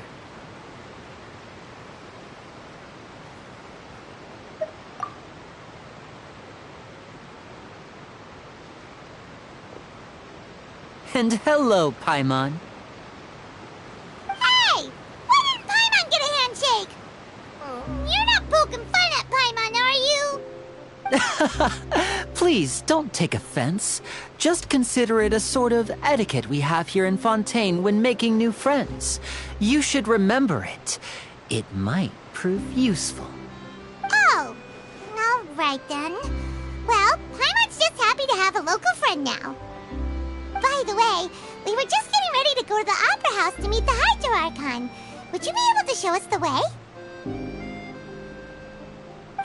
So you're going to see Lady Farina? No problem at all. In fact, I was planning to go to the Opera House later myself. I'll gladly take you once I finish things here.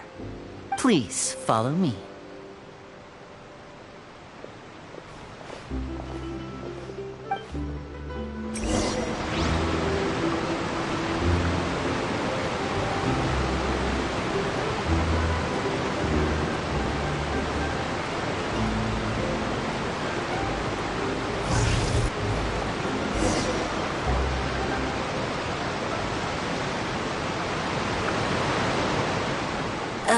You said you were going to see Lady Farina?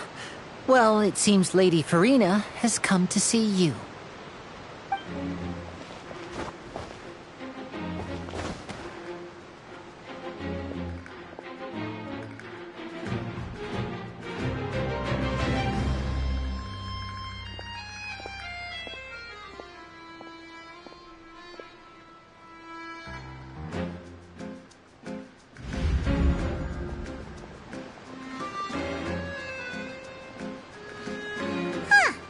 So, she's the Hydro Archon? But how did she know we were looking for her? My dear people, rich and poor, those with cup in hand and those with nothing at all, raise your glasses in celebration! If you don't have one, then just raise your hand in lieu.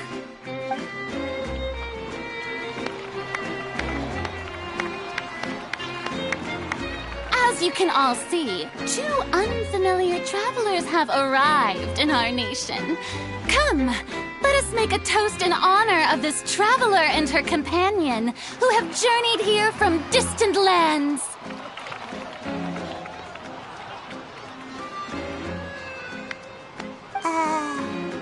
Is she talking about us?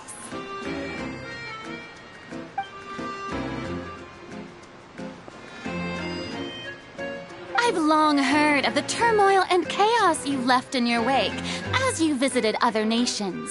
But I welcome you nevertheless. No, I have come to receive you personally. Fear is for insignificant cowards. I am a god, and I will never entertain the notion of such meaningless wariness. You can be rest assured, I see clearly your sincerity. Of course, seeking an audience with me is the most sensible thing to do. It will allow you to truly behold my power and witness my authority. Intelligent people always gather under the correct banner. I, Focalor, hereby welcome you to the nation of Hydro and acknowledge the value and significance of your trip. Now, you may rejoice in this.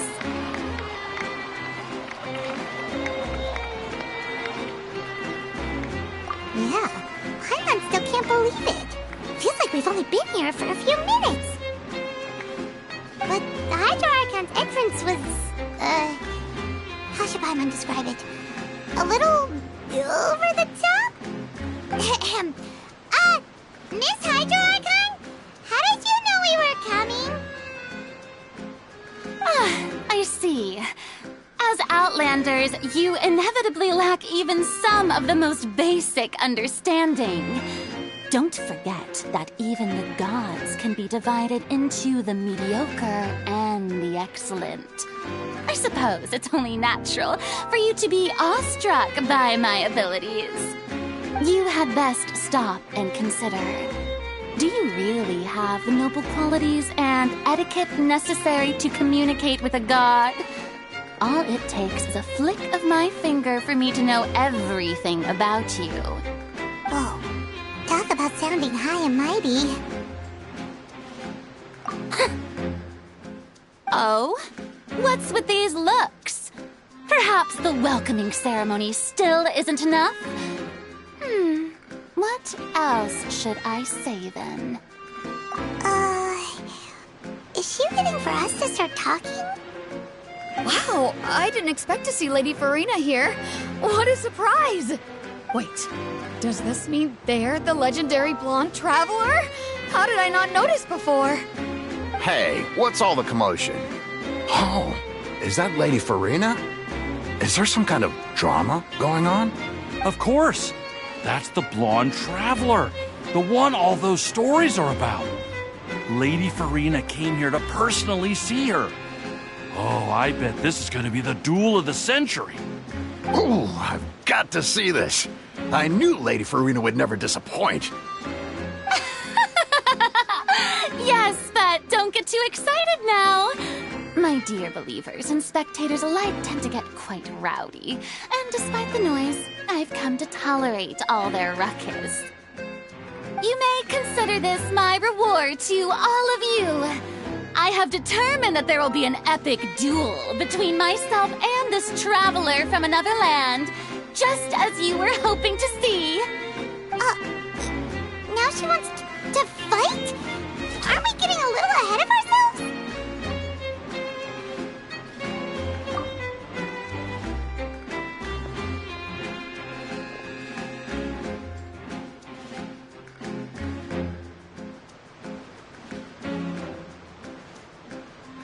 again? Are you not afraid? Might I remind you that this is a duel against the divine? What are you trying to do, Traveler? Provoking a god in front of her people? Stand down, Clorend. I admire her bravery. Few have the courage to draw their sword against a god. She is obviously a true warrior. Unfortunately, people nowadays only crave to be thrilled, and a mere duel will not slake their thirst for excitement. Huh. Yeah, she's right. Just a duel wouldn't be all that interesting. On Araneus, criminals are always requesting duels to defend their honor. They're getting a bit old, to tell the truth. You see. Then, as the god of justice, I shall face this traveler in another kind of duel. A duel in court! Oh, all right! Now that'll be worth seeing! Right. This is Fontaine, after all. Such a grand opera house, it would be a pity not to use it. Why do you care so much about the crowd's reactions? Seems you've spent a little too much time in the opera house. Besides, how exactly do you plan to have a duel in court? You mean you're going to put us on trial?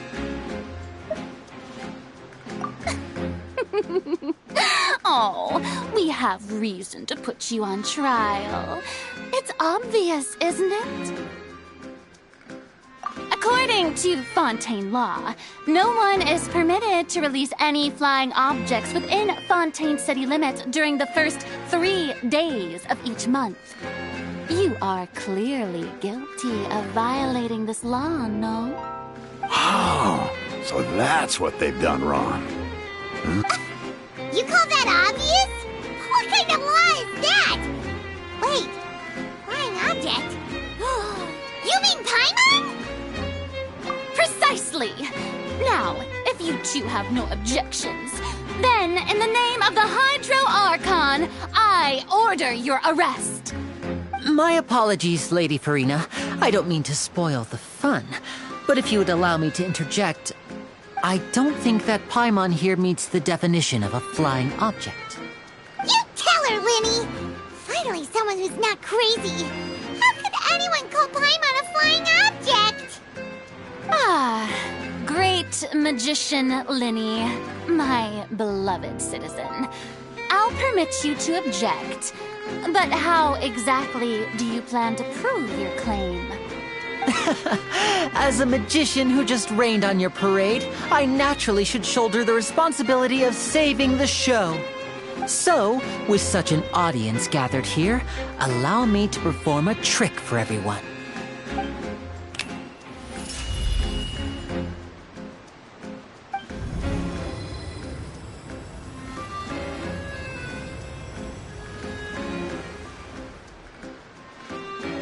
Ta-da! What's that on Paimon's back? Hey, when did Linny do that?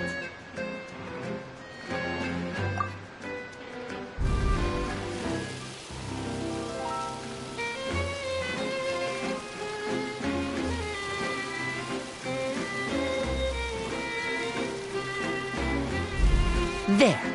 As you can all clearly see, Paimon should be classified as, well, something like a balloon. This rope has been in the Traveler's hand all along. It was just that no one could see it before. Huh? You call that magic? You've got to be joking. I thought it was pretty good. Nice one. Huh. I'm not sure what to think.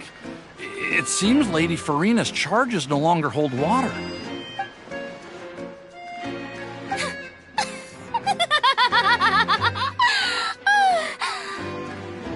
Amusing. Very amusing, Linny. Just the sort of unexpected twist that I enjoy. With you here, today's performance can finally be called complete. Performance? You see all this as a performance? In which case, consider the matter of your trial resolved. The god of justice will not bring charges against an innocent person. But when there are valid grounds, I will not only judge travelers from abroad, but even the gods of other lands. I look forward to seeing your upcoming performance at the Opera House, Mr. Linny and Miss Lynette. That's enough for now. Toodaloo!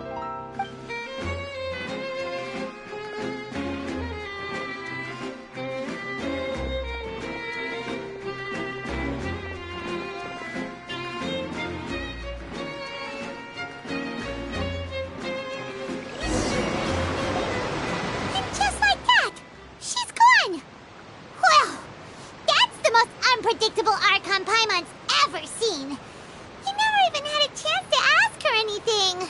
But that's a problem for future Paimon. That whole scene just now was really... Don't mention it. I just happened to remember that there was such a law, so I did a little preparation, just in case. I didn't think it would actually come in handy. So, now do you see what kind of god Lady Farina is? She can be a bit confusing at times, but she is still amenable to reason. Anyway, Paimon had no idea you were a magician, Linny. It sounded like you'll be performing at the Opera House, right? I just know a few simple tricks I use to make a living. Lynette is my assistant. It will actually be my first time performing on the most prestigious stage in Fontaine, the Opera House. But isn't the Opera House where criminal trials are held in Fontaine? When there are no public trials being held, the Opera House hosts a variety of other performances. To the people of Fontaine, the line between a trial and a performance can be a little blurred. And speaking of performances, I would be remiss to forego this opportunity gifted by fate.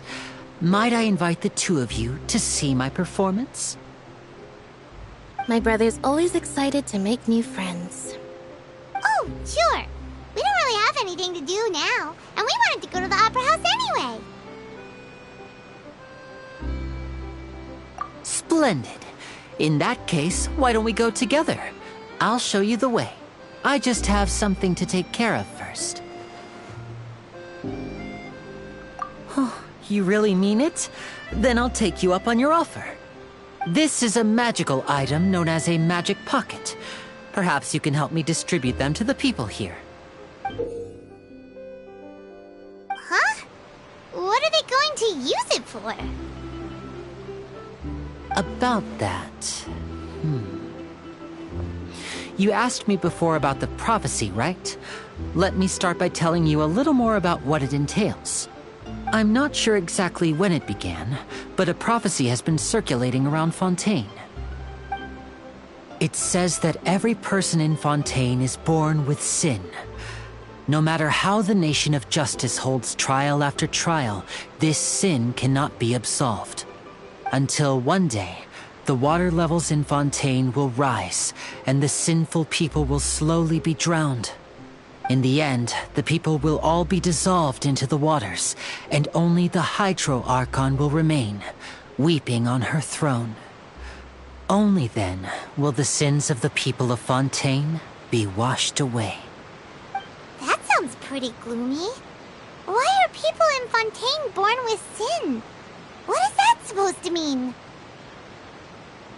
There are lots of guesses. Some say that the ancestors of Fontaine stole the power of the seas and stirred its wrath. Others say that the people of Fontaine never heeded the first Hydro Archon's warnings and offended Celestia. But here in Fontaine, evidence is what matters.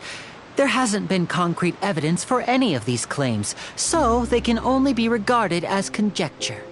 If even the people in Fontaine don't know what sin they committed, wouldn't it be better just to ignore the prophecy completely? Why bother feeling guilty all the time? That's exactly what the people did at first. But in the last few years, the water levels in Fontaine have actually started rising.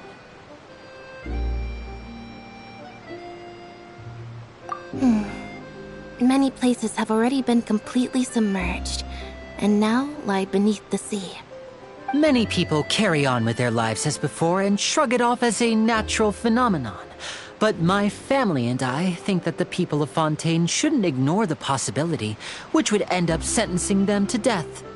We hope that at least the people who reside near the waterfront can move away before it's too late. So, we've started distributing magic pockets to them. As a magical item, these magic pockets have astonishing capacity. I'm sure they will come in handy when people are moving their belongings. Oh, Paimon gets it! It's like preparing for a rainy day! But this is more than a bit of rain. Perhaps only absolute power could ever contend with such a catastrophe. But who knows? We're just tiny specks in the grand scheme of things. Now, if you'd like to help, then please give these magic pockets to anyone nearby. Be sure to convince them to take it, regardless of what they say.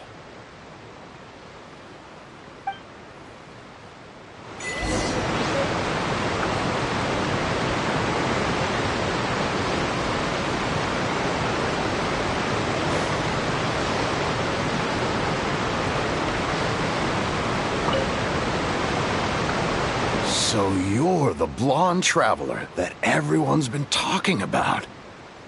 My apologies for not recognizing you earlier. Oh, a magic pocket? Seems you really thought of everything. I guess it's better to prepare for the worst and hope for the best. Thanks. Please, also thank the magician on my behalf when you get the chance.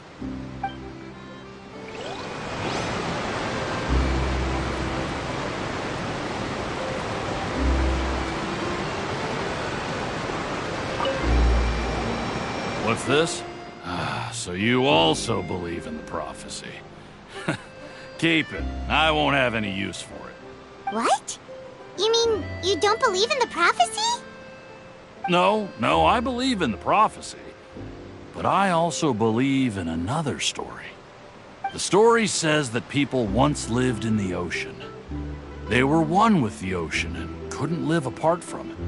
But as time wore on, people desired to live on land and developed blood vessels, encapsulating the sea within their bodies.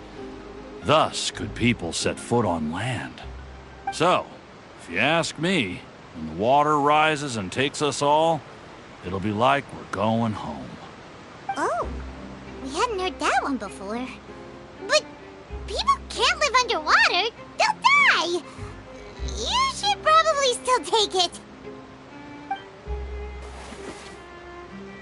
All right, I'll take it.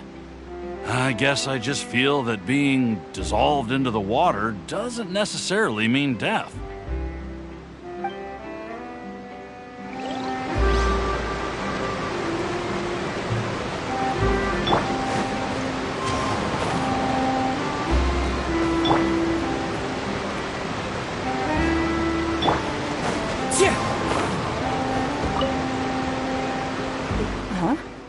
I don't want that thing. Way I see it, if the prophecy's true, it's still gonna be a long time before the water can cover everything. Life is all about living in the moment. What use is there in worrying about the future all the time? We'll cross that bridge when we get to it. You should still take it. You never know when it'll come in handy. Oh, all right, fine. Thanks. It's just that if I start moving, that means I've already given up on the life I have now. I'd really rather not.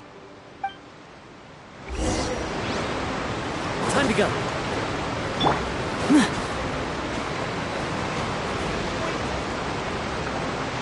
Oh? You already handed out all of the magic pockets? That was fast.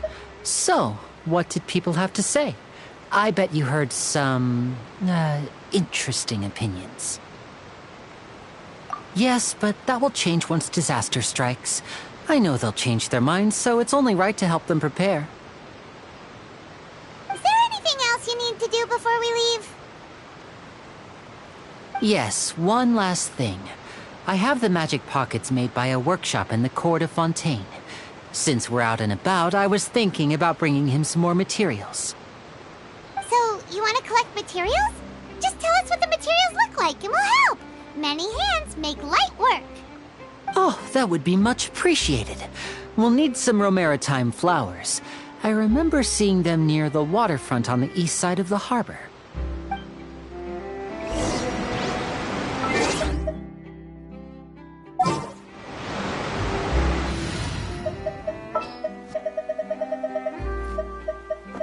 Time for afternoon tea.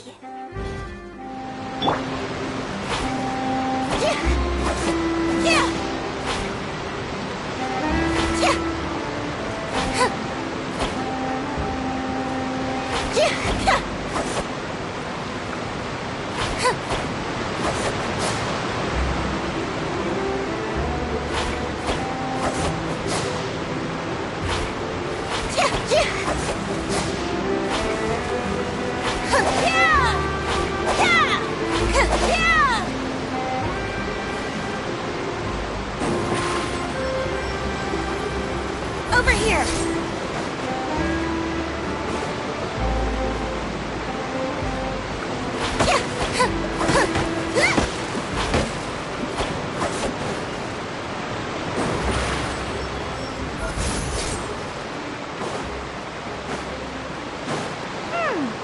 It seems we have to use Hydro to collect Romaritime flowers.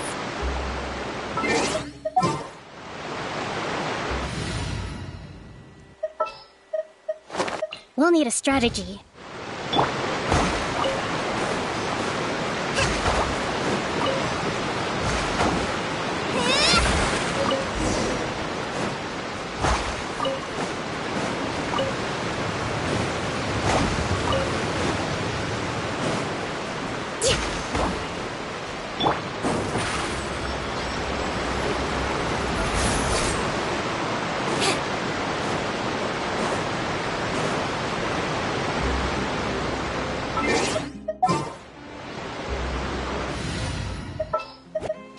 I won't hold you back.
You made quick work of that. I can tell you're an experienced traveler.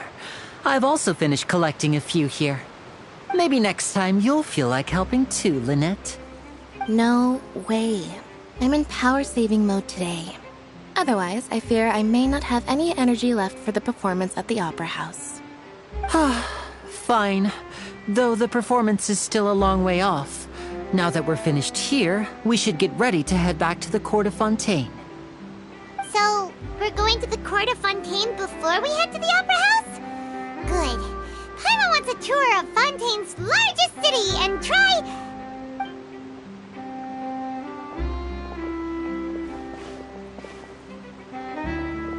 Wait, shh. Have you noticed that person over there? The young girl. Huh? What's wrong with her? Paimon didn't notice anything. She's obviously a thief. Magicians and thieves practice similar methods. We divert attention, and a distracted audience is one that won't discover what you're really doing. Watch her movements carefully.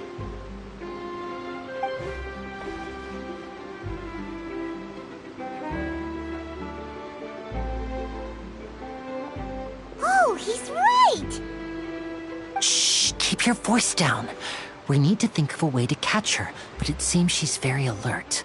Perhaps we should split up. You two can ride the lift over there and wait up top. I bet that'll be her escape route if she tries to run.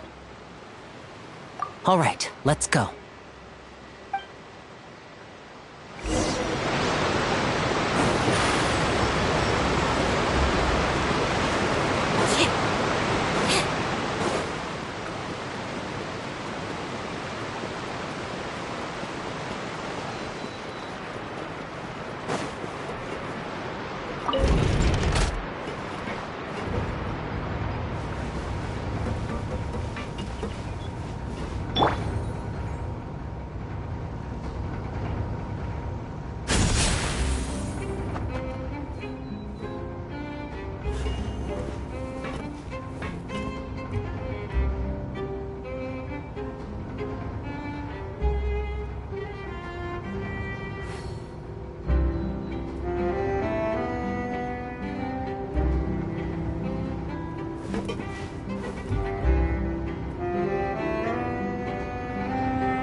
This is the spot where Linny wanted us to wait.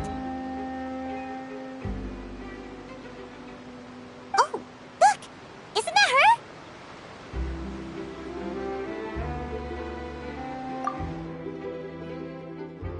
Oh no! Did she notice us? She started running the other direction! What should we do? Should we chase her?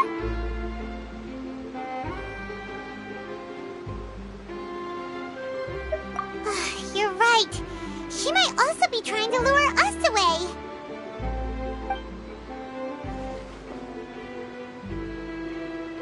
Nothing's happened for a while now. Paimon wonders if Linny caught the thief. Yeah, let's go.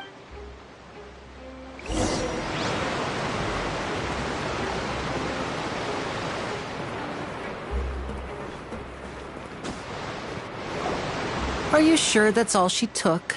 You should check to make sure you're not missing anything else. No, that was all. Oh, I can't thank you enough. I didn't notice a thing earlier. Anyway, I should be going now. Thanks again. Oh, were you returning what the thief had stolen? That's right. Pity I wasn't able to catch her. She distracted me by dropping the thing she stole on the ground. By the time I looked back, she was already gone. I saw the general direction she went, but Linny twisted his ankle, and I needed to make sure he was okay. Oh, did you get hurt, Linny? I'll be all right. It's just a twisted ankle, that's all. In fact, it's feeling better already. If you want to play at being a hero, at least try not to get hurt doing it. Imagine what would happen if you managed to derail our performance as a result. You're right, you're right. Sorry, Lynette. I have to admit that the thief was even more skilled than I had anticipated. But at least we were able to get the stolen items back, so it wasn't a complete failure. What a slippery little thief! Guess things turned out all right in the end, though. Linny's initiative paid off! All right, let's put this little detour behind us. We should go to the Court of Fontaine now.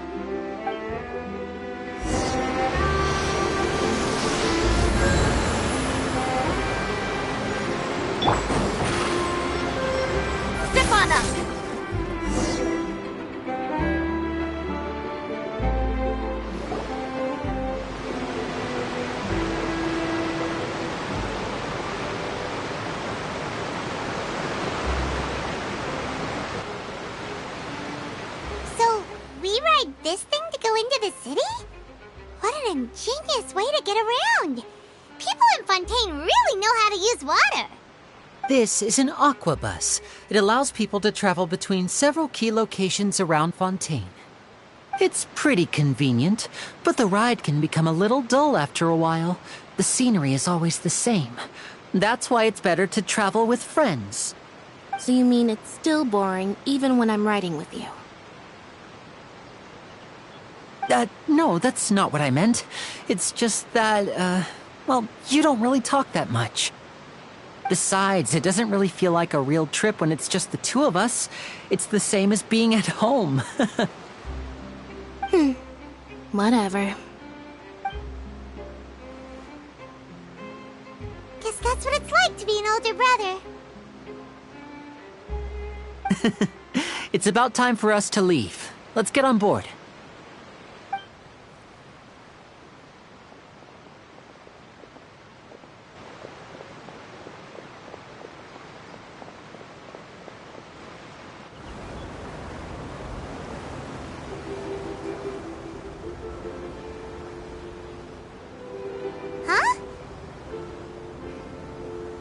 What?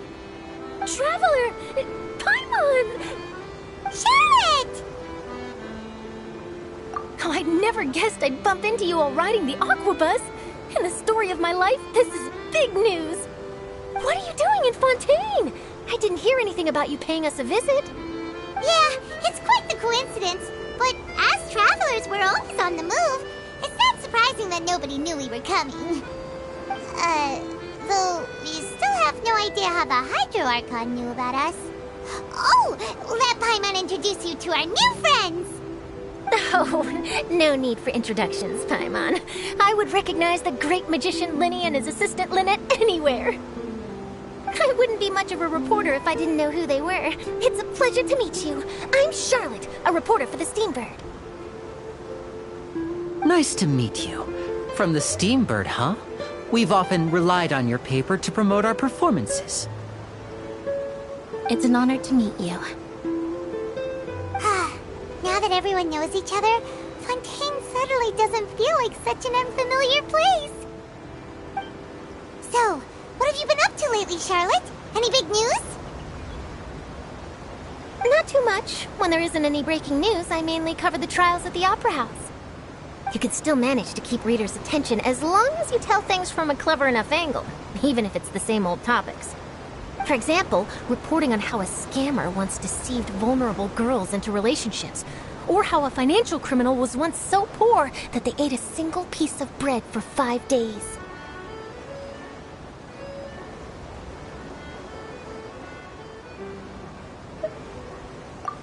You're right. Seems you know me pretty well. What I'm really after is exclusive, sensational news pieces that could shake the country. These smaller stories are a waste of my talents. Oh, I just remembered. I've been following a case lately. Well, a series of cases, actually.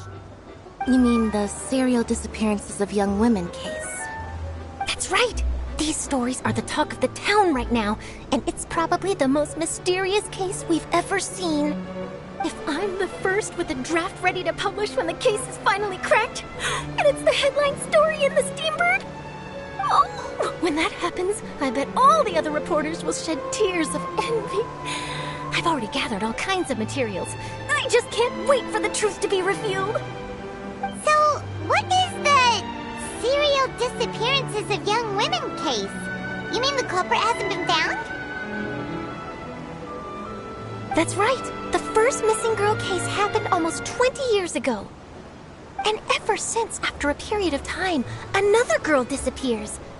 What the cases have in common is that the girls are all of a similar age, and that they've all vanished without a trace. But the scariest part is that to this day, none of the girls have ever been found. Many suspects have been arrested over the years in connection with this case, but shortly after each arrest, another disappearance would always happen.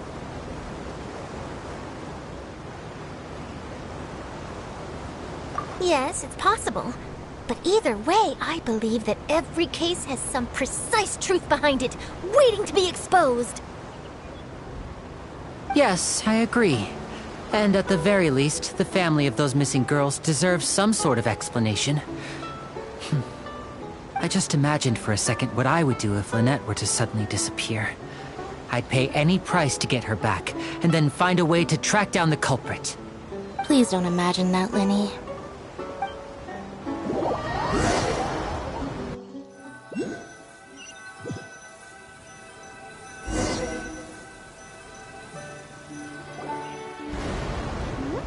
Hey, we're almost there! Look!